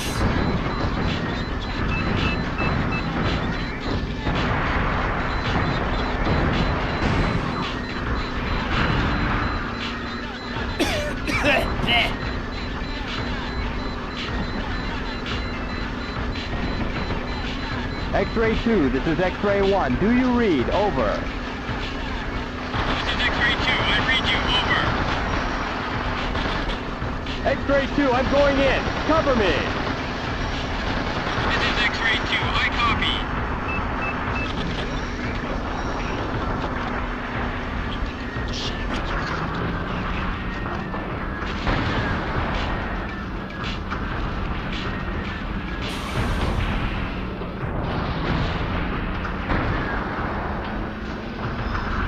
Should be a chaff out there, should they?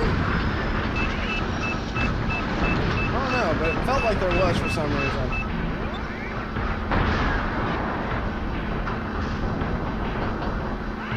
Okay, no, that was a definite hit. It just didn't feel like one for some reason.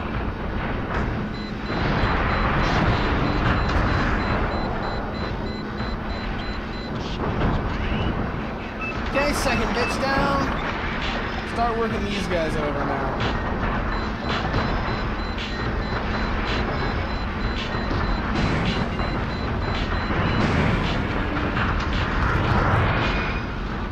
Multi-missile out.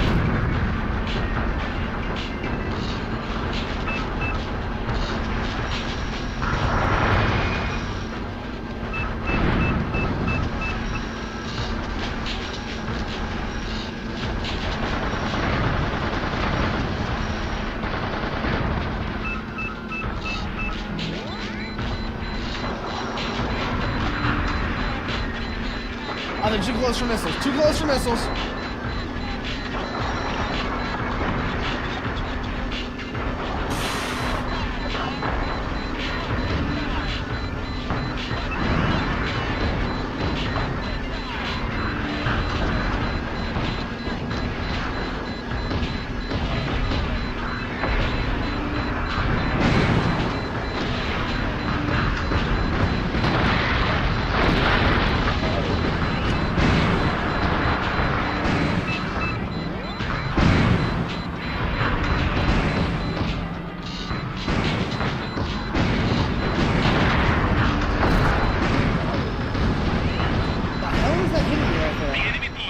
Doesn't matter, we're done anyways.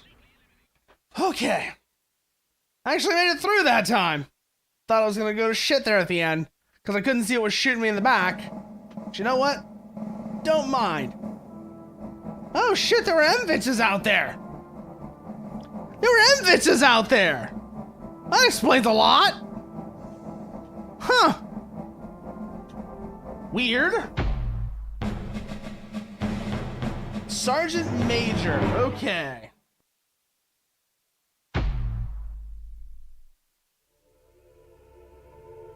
The High Shidao forces occupying the Shawan coast retreated after a mere hour of resistance. The 7th Special Panzer Division, 34th Special Panzer Battalion succeeded in landing with minor losses. The order for the 32nd and 33rd Special Panzer Battalion to land unchallenged and to secure a safe bridgehead. The 34th Special Panzer Battalion began a sweep operation to destroy remaining enemies within a 5-kilometer radius of the landing point. Air cavalry assault. This is our first major point of divergence from the 2080 campaign. And it is quite a moment. Our reconnaissance troops have reported that helicopters of the enemy air cavalry are approaching our VT transports. We believe there are approximately 40 choppers in the air cavalry, consisting of assault helicopters, JH-151 Raptors, and anti-VT helicopters, the JH-2 Buffalo, of JH-151 Raptor assault helicopters and JH-2 Buffalo anti-VT helicopters. We also believe that their target are our VT transports. All pilots roll out from the transports and strike down the enemy. Protect the VT transports.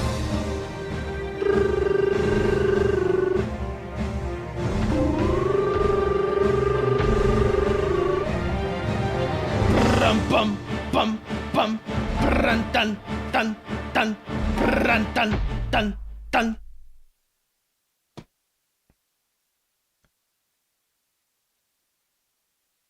Bum bum bum brun dun dun dun brun dun dun dun brun dun dun dun brun dun dun dun brun dun dun dun brun dun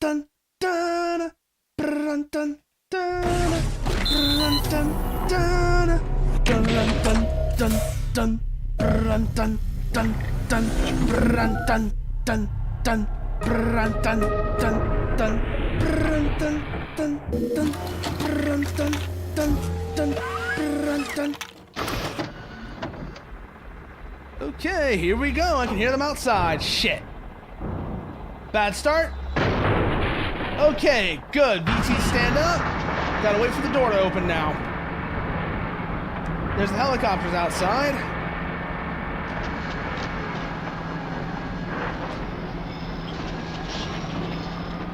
Good news is, doesn't seem like any of them are VT transports.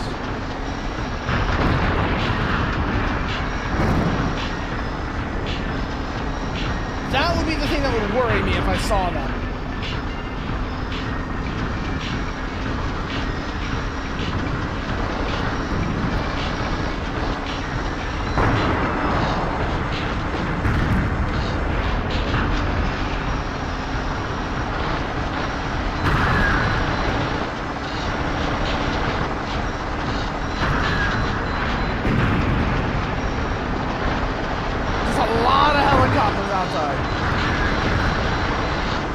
Like straight up. Like the fuzziest song starts playing. Helicopter, helicopter! There's so many of these fucking helicopters outside. It's like dealing with bees. We're under attack from bees.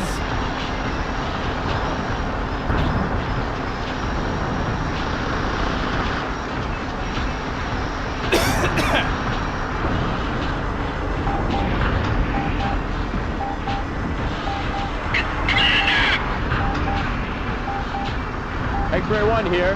What is it, X-Ray 3?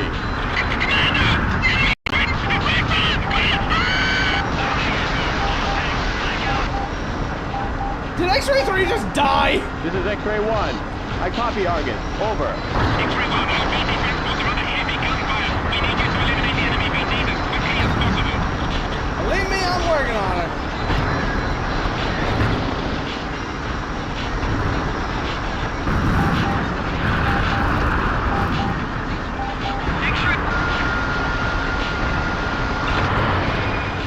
Well, no, there goes X-Ray 2. And there go a lot of the enemy helicopters. I should have done that to begin with. Oh, fuck, they actually do have VTs out here. Well, that complicates things a little.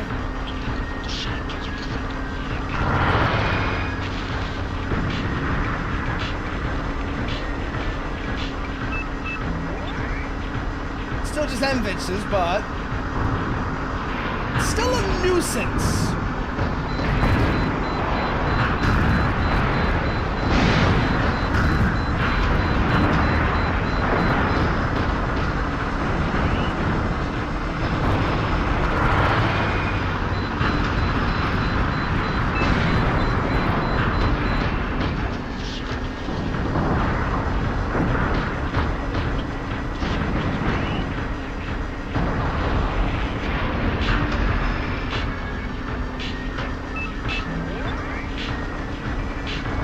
Let's clear out these VTs and then we're gonna have to go back and deal with those helicopters.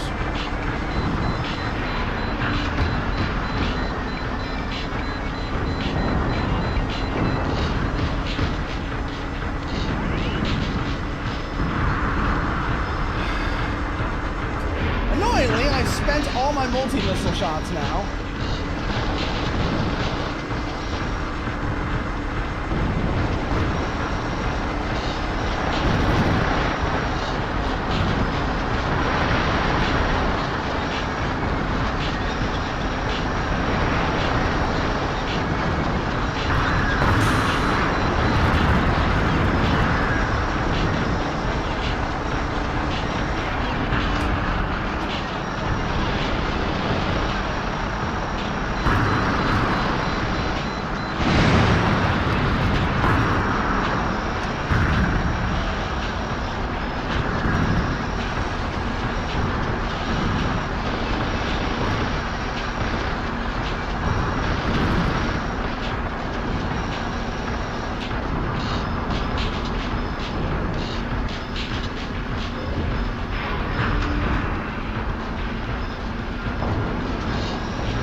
So fucking many of them.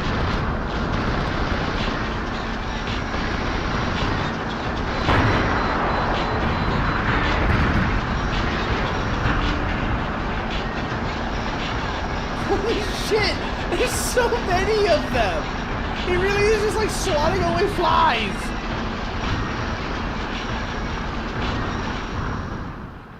Ugh. On one hand, we didn't lose the VT. On the other, holy shit, that was a lot of helicopters.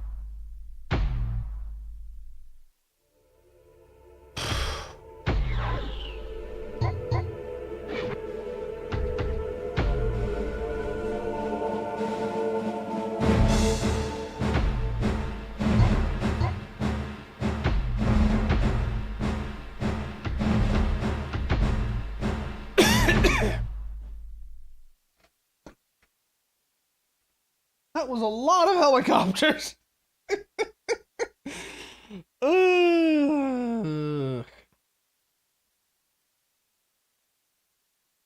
Maybe firing off a Death Blossom once we're clear of the transports early on would help, because I keep forgetting to use those. That would at least, you know, keep X-Ray 2 and 3 alive for a little bit longer. Granted, their entire purpose seems to be just to die.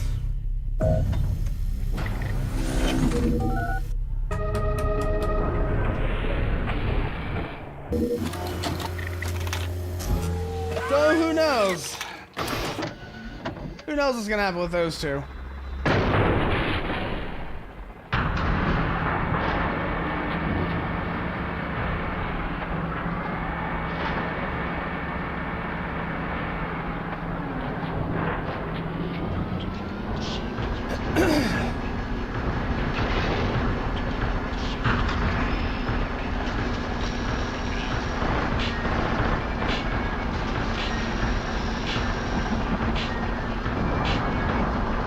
X-ray 3, this is X-ray 1. Do you read? Over. I copy X-ray 3. Over. X-ray 3, I'm going in. Cover me. This is X-ray 3. I copy and will cover you.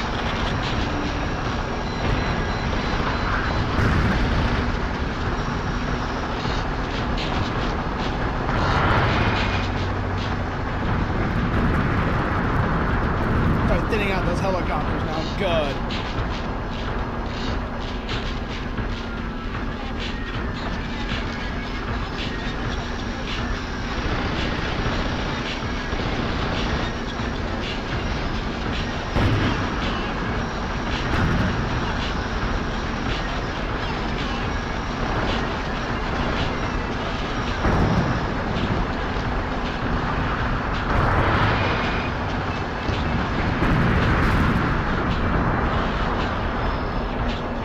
Another cluster of them dealt with. X-ray 2 and X-ray 3, this is X-ray 1. Do you read? Over. This is X-ray 2. I read you. Over. This is X-ray 3. Over. X-ray 2 and X-ray 3, I'm going in. Cover me. This is X-ray 2. I copy. This is X-ray 3. I copy and will cover you. Alright, let's keep moving. There's X-ray 2, X-ray 3. Let's try and keep them as close to me as I can. So they live at least a little bit longer. X-ray 1. This is Argus. I copy. Over. This is X-ray 1. I copy Argus. Over. X-ray 1. BT transports are under heavy gunfire. We need you to eliminate the enemy BTs as quickly as possible. Me, I am working on it.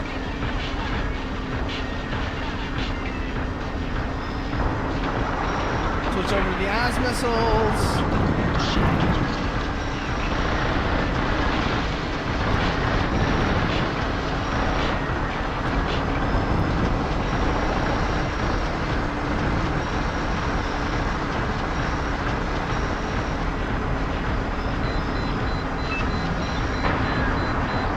Take it like this. X-ray 1. This is X-ray 2. Do you copy? Over.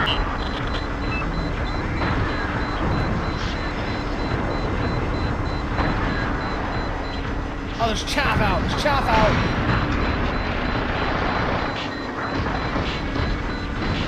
The Enfants actually knows how to use the chaff. That's an unpleasant surprise.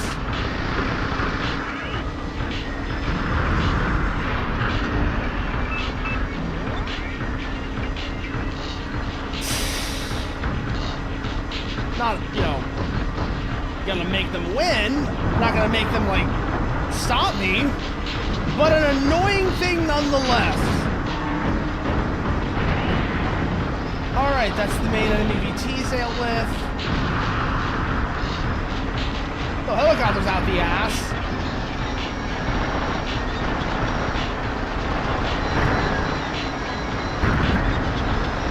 But that just comes with the territory, unfortunately.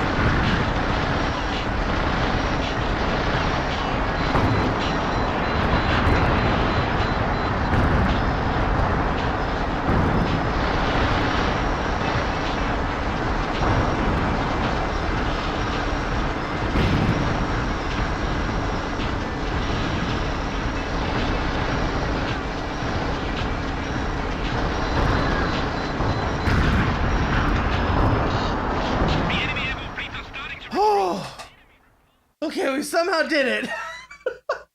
Fuck that mission.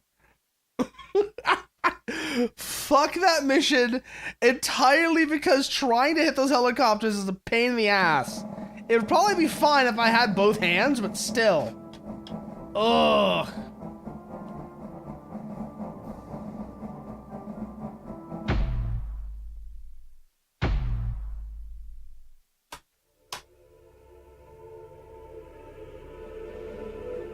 After securing the coastal bridgehead, the 7th Special Panzer Division began their advance towards their first strategic target, the naval port of Janta. The opposing Hai Shi Dao forces established their defensive position behind the Donglai River, which flows on the eastern side of Janta City.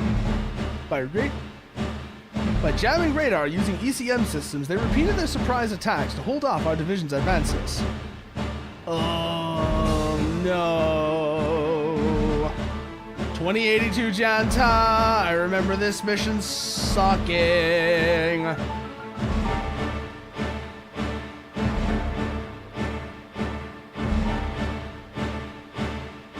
Ooh.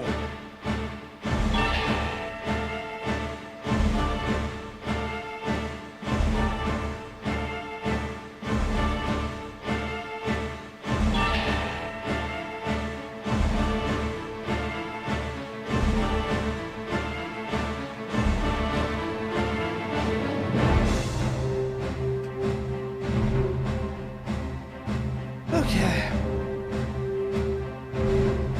Let's see here.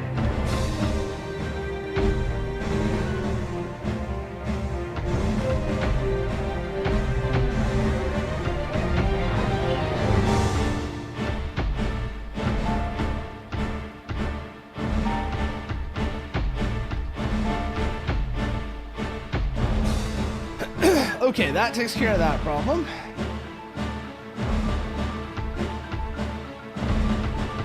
Weapons are fine, but there's a special thing here that I want to try and find. Wait, no, what do you mean no? Yes, there we go.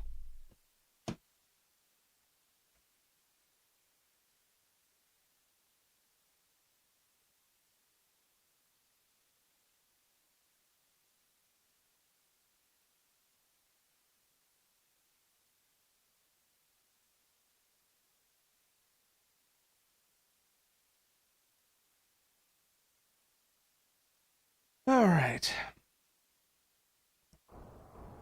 Well, it's time to start up the VT.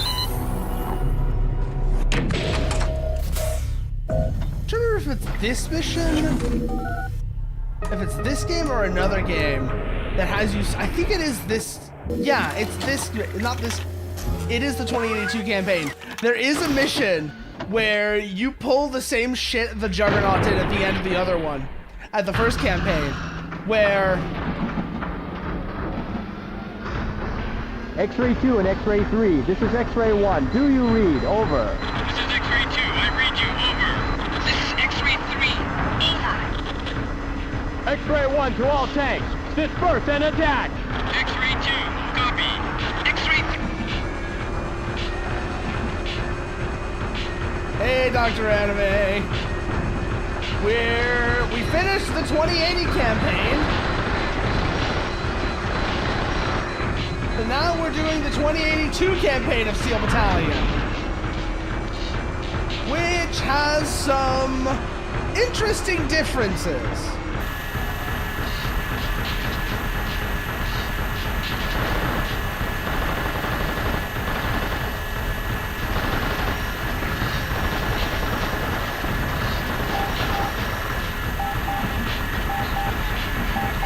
X-ray 1 here. What is it, X-ray 2? I've spotted the ECM vehicle. Transferring data to tactical radar now.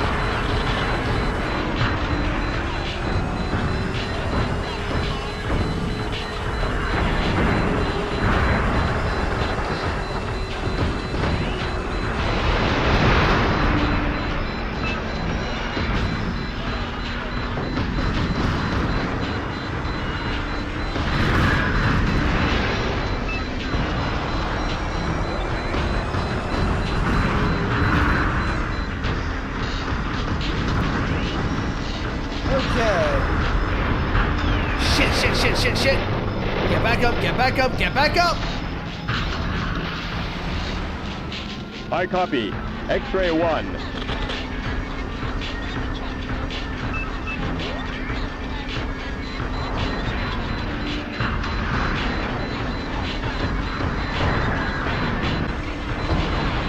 Okay. There's, like I said, there's something special here that I want to try and find. And if I can, that'd be really cool. Because it is one of the most interesting VTs in the entire game. More so in Line of Contact than here, but still a very unusual beast.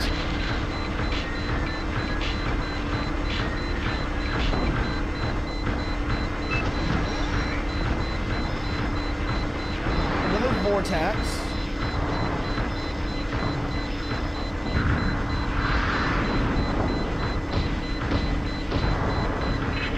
dump our magazine.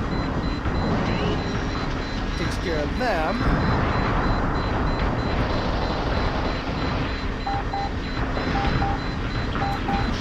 X-ray 1, this is August. Do you copy? Over. This is X-ray 1. I copy Argus. Over. Good job, X-ray 1. The two still remaining must be destroyed. Ooh, we're starting to get a little bit more of a clear picture. With each one of those. X-ray 1, this is X-ray 2. Do you copy? Over. X-ray 1 here. What is it, X-ray 2? Heavy damage to leg stabilizers. I'm in trouble. Okay.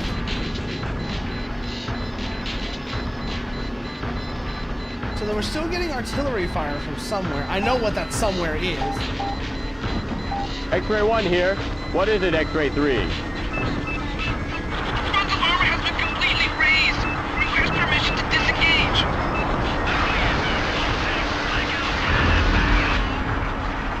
Well, there goes X-ray 3.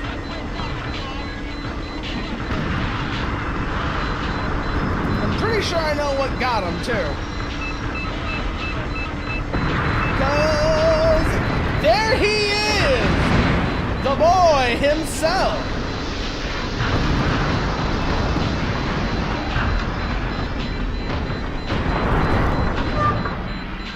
The man, the myth, the legend, Behemoth.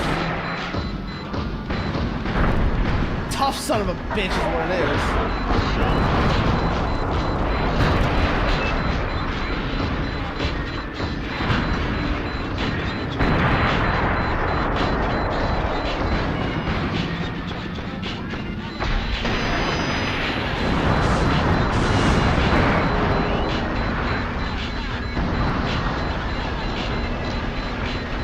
Yeah, we just dumped the additional armor is what that was. Okay.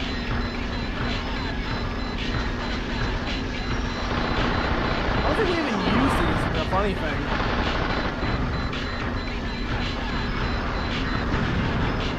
I don't think we even used the multi-missiles at all.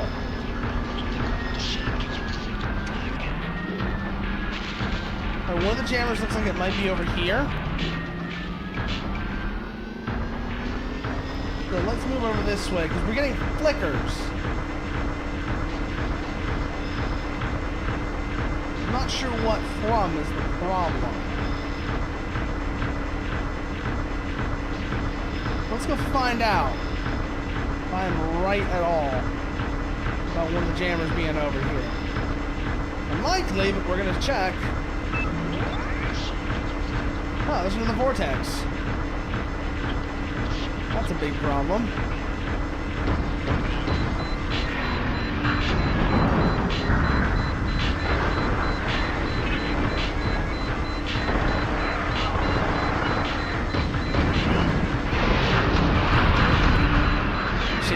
Shit.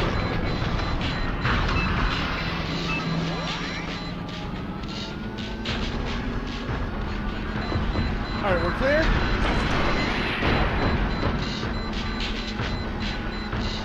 Oh, that was a wasted shot right there. X-ray 1, this is X-ray 2. Do you copy? Over. X-ray 2, this is X-ray 1. Do you read? Over.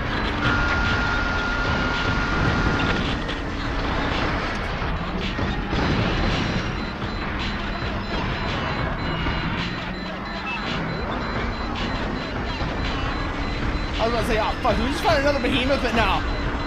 It's just a vortex.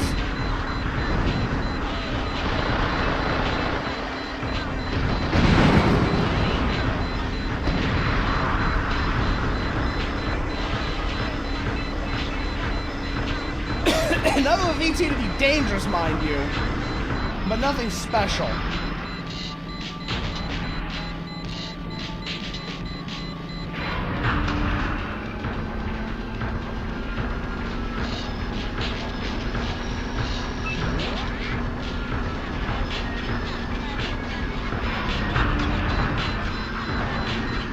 I wish I knew where the other two NCM vehicles were without my memory.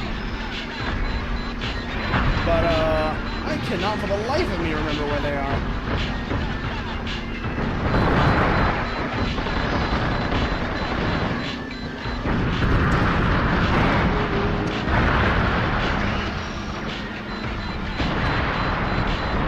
On the plus side,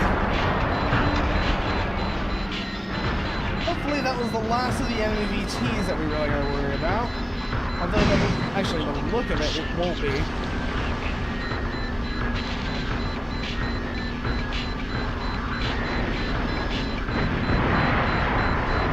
There's a vortex behind us, isn't there?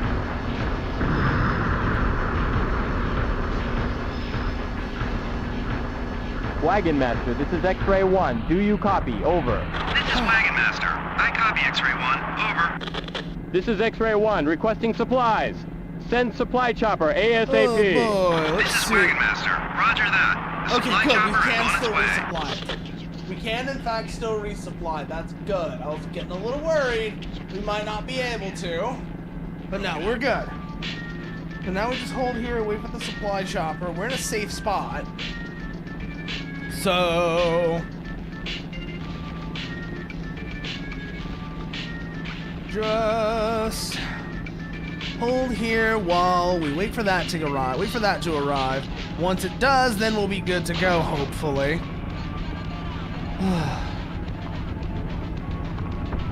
Yep, there's the helicopter. Good.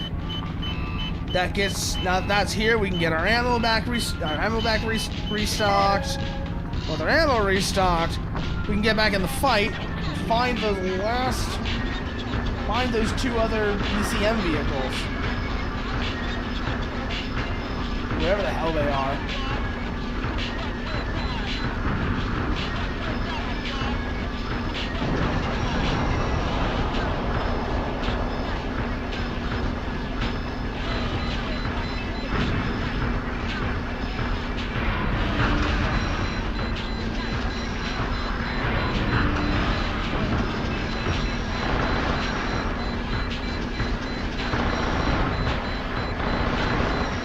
Unfortunately, we lost our multi-missile because that would actually be really nice to have right now.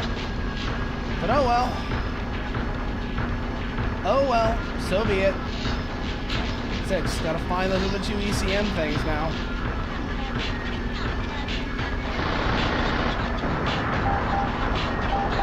I think that might have been one of them X-Ray 1, actually. this is Argus. Do you copy? Over. This is X-Ray 1.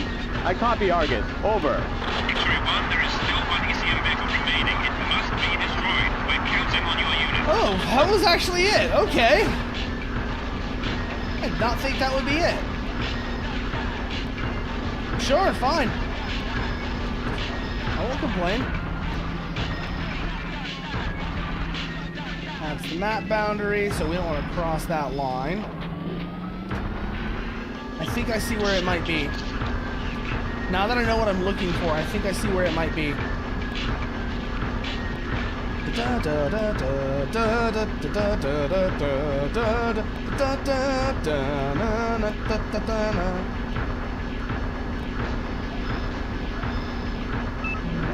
What's that scare face that was bothering me earlier, actually?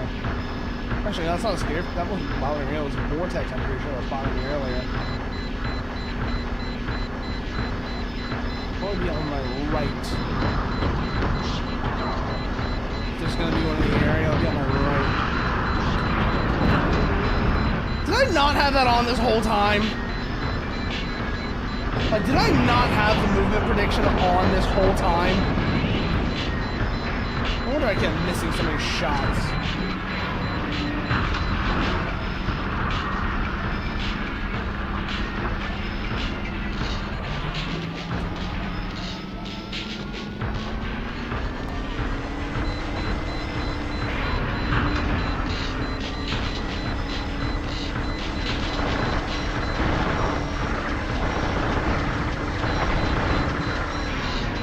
Not even been a VT firing those artillery shots. No, I'm thinking about it.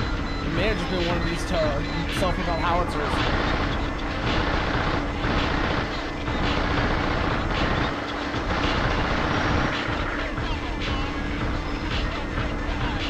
In which case, oh well. find that last ECM vehicle, though. Who that's gonna be at? Maybe over here? Considering that they're not like a VT scale target or anything. Maybe it is. Oh, there it is. Yep. That's it right there on the top of this hill.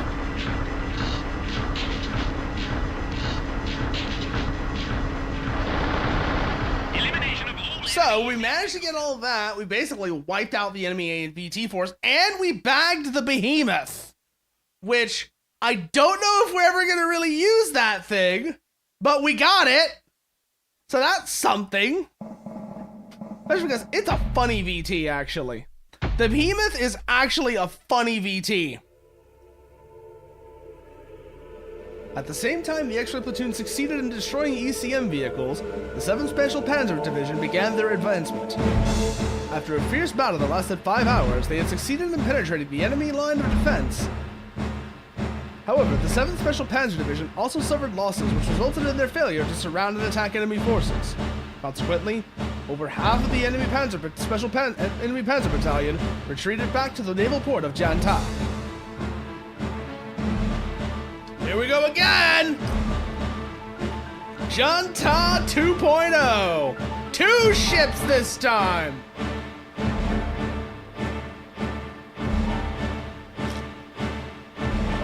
Zhenyang and Qingyao.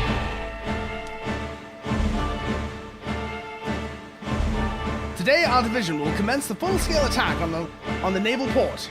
The enemy deployed consists of the Jantan Naval Port Garrison and the remaining 11th Special Panzer Battalion. We have information that a lightweight version of the Scareface has been deployed to the garrison troops. They're very mobile, and you should keep your eyes open for them. Your last mission objective is to destroy the enemy battleship Zhenyang and the Aegis cruiser Qingyao at the naval port. Zhenyang is still being repaired at the dock. However, we have unconfirmed information that the Qingyao may have already left port. If the Aegis cruiser has left port, expect extreme engagement. However, in any circumstance, it is critical that both ships be destroyed.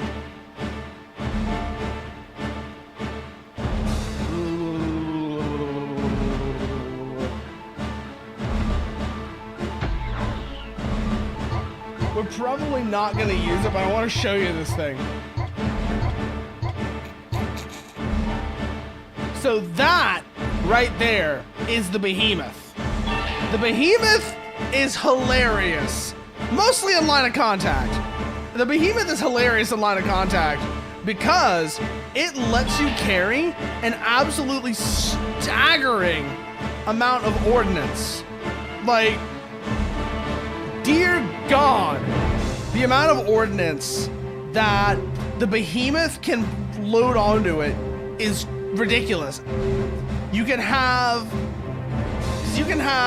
a 550 or a 660 howitzer, which are both massive artillery pieces.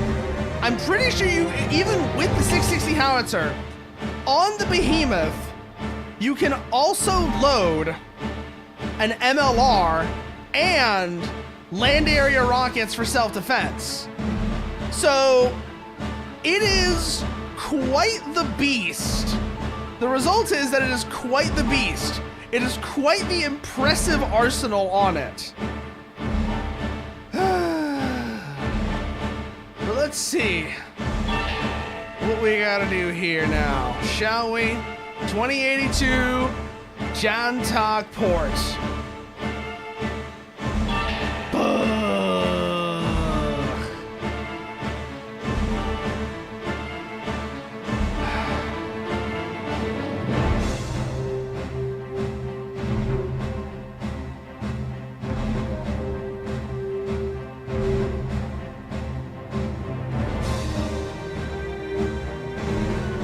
Okay.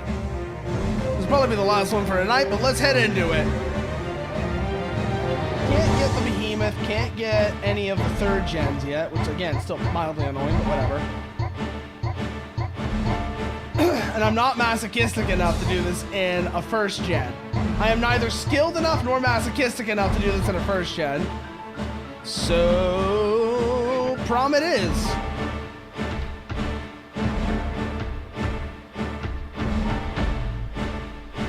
Wait, no, not mission briefing.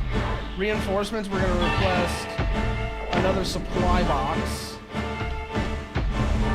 And then otherwise, we should be good.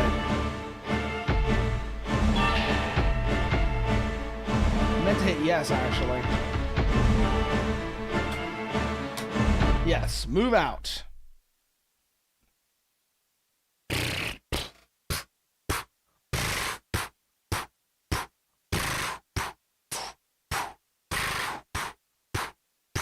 Dun dun dun dun dun dun dun dun dun dun dun dun dun dun dun dun do do do do do do dun dun dun pam pam pam pam pam. System start. Good, good, good, good, good. And PC stand up.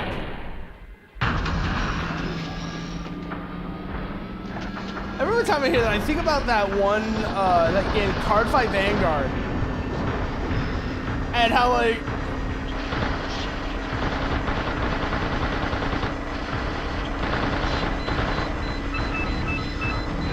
I think it was Garpike Vanguard.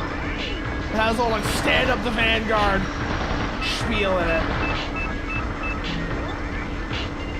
Which is goofy as hell, but I kinda like it because, and entirely because it's goofy as hell.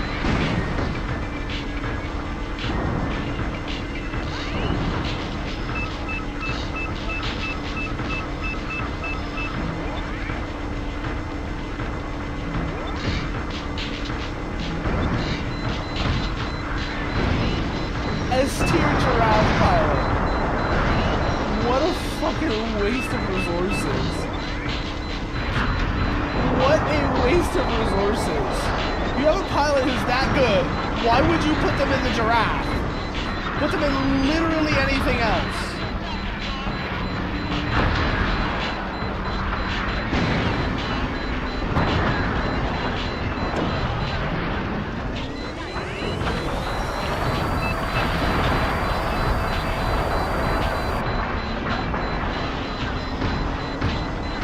Yes, go forth, my strongest MT, indeed, Berlin.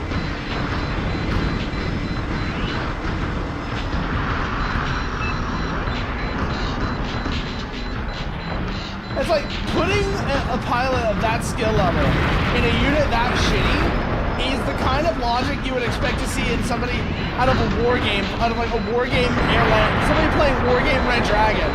Where it's like, oh yeah, I'm putting the good pilot in the shit unit to the good crew in the shit unit to compensate for the fact that they're a shit unit. It's like that's not how it works here. This is an entirely different scenario. That's not how this works.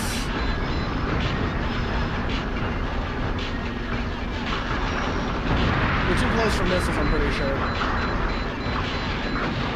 I just want to check the range. Yeah, we're way too close for missiles. So let's close and kill.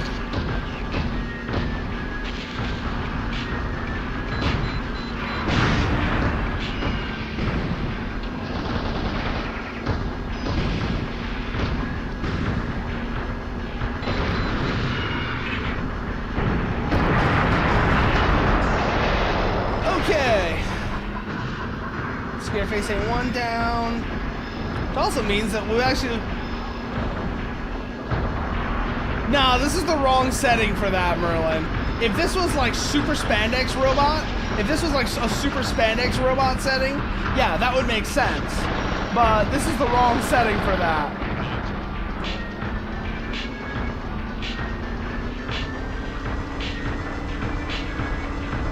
What it most likely means is that pilot, if it, after this engagement, that pilot would have probably been sent into, would have been transferred over to retrain onto an actual VT, but they didn't have the time to do it yet.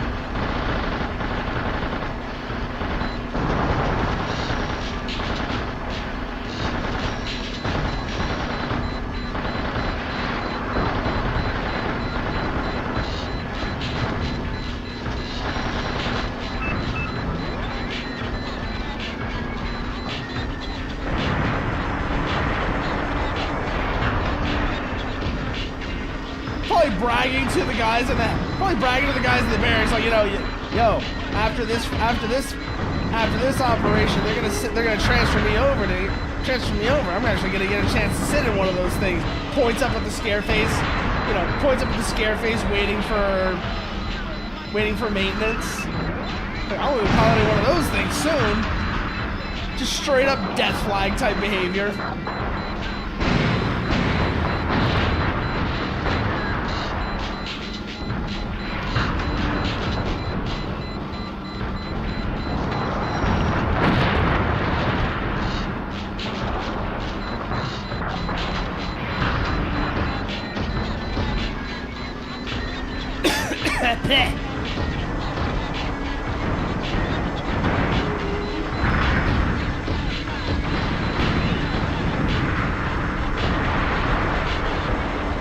There goes another scary A1.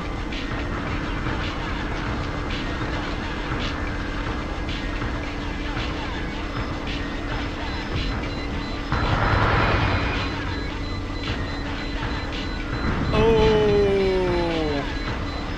What is this about Project Brainbox, Quack? What is this about Project Brainbox?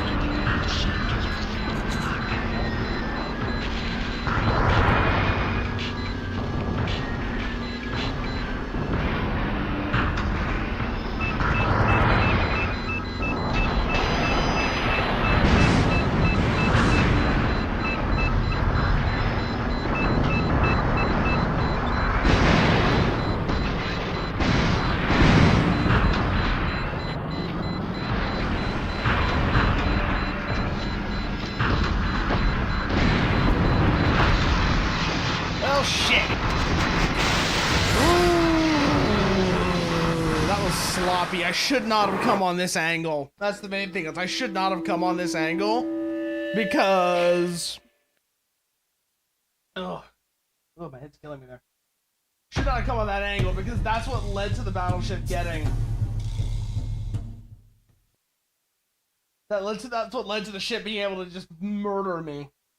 But also, I said, I think that is going to be the last one of those. So let's go see who's on we can raid into, shall we? Who's around we can raid into? Who have we not raided into in a while? Let's see. Barry's on. Save Him's on. Al is on. Vanessa's on. Let's go say hello to...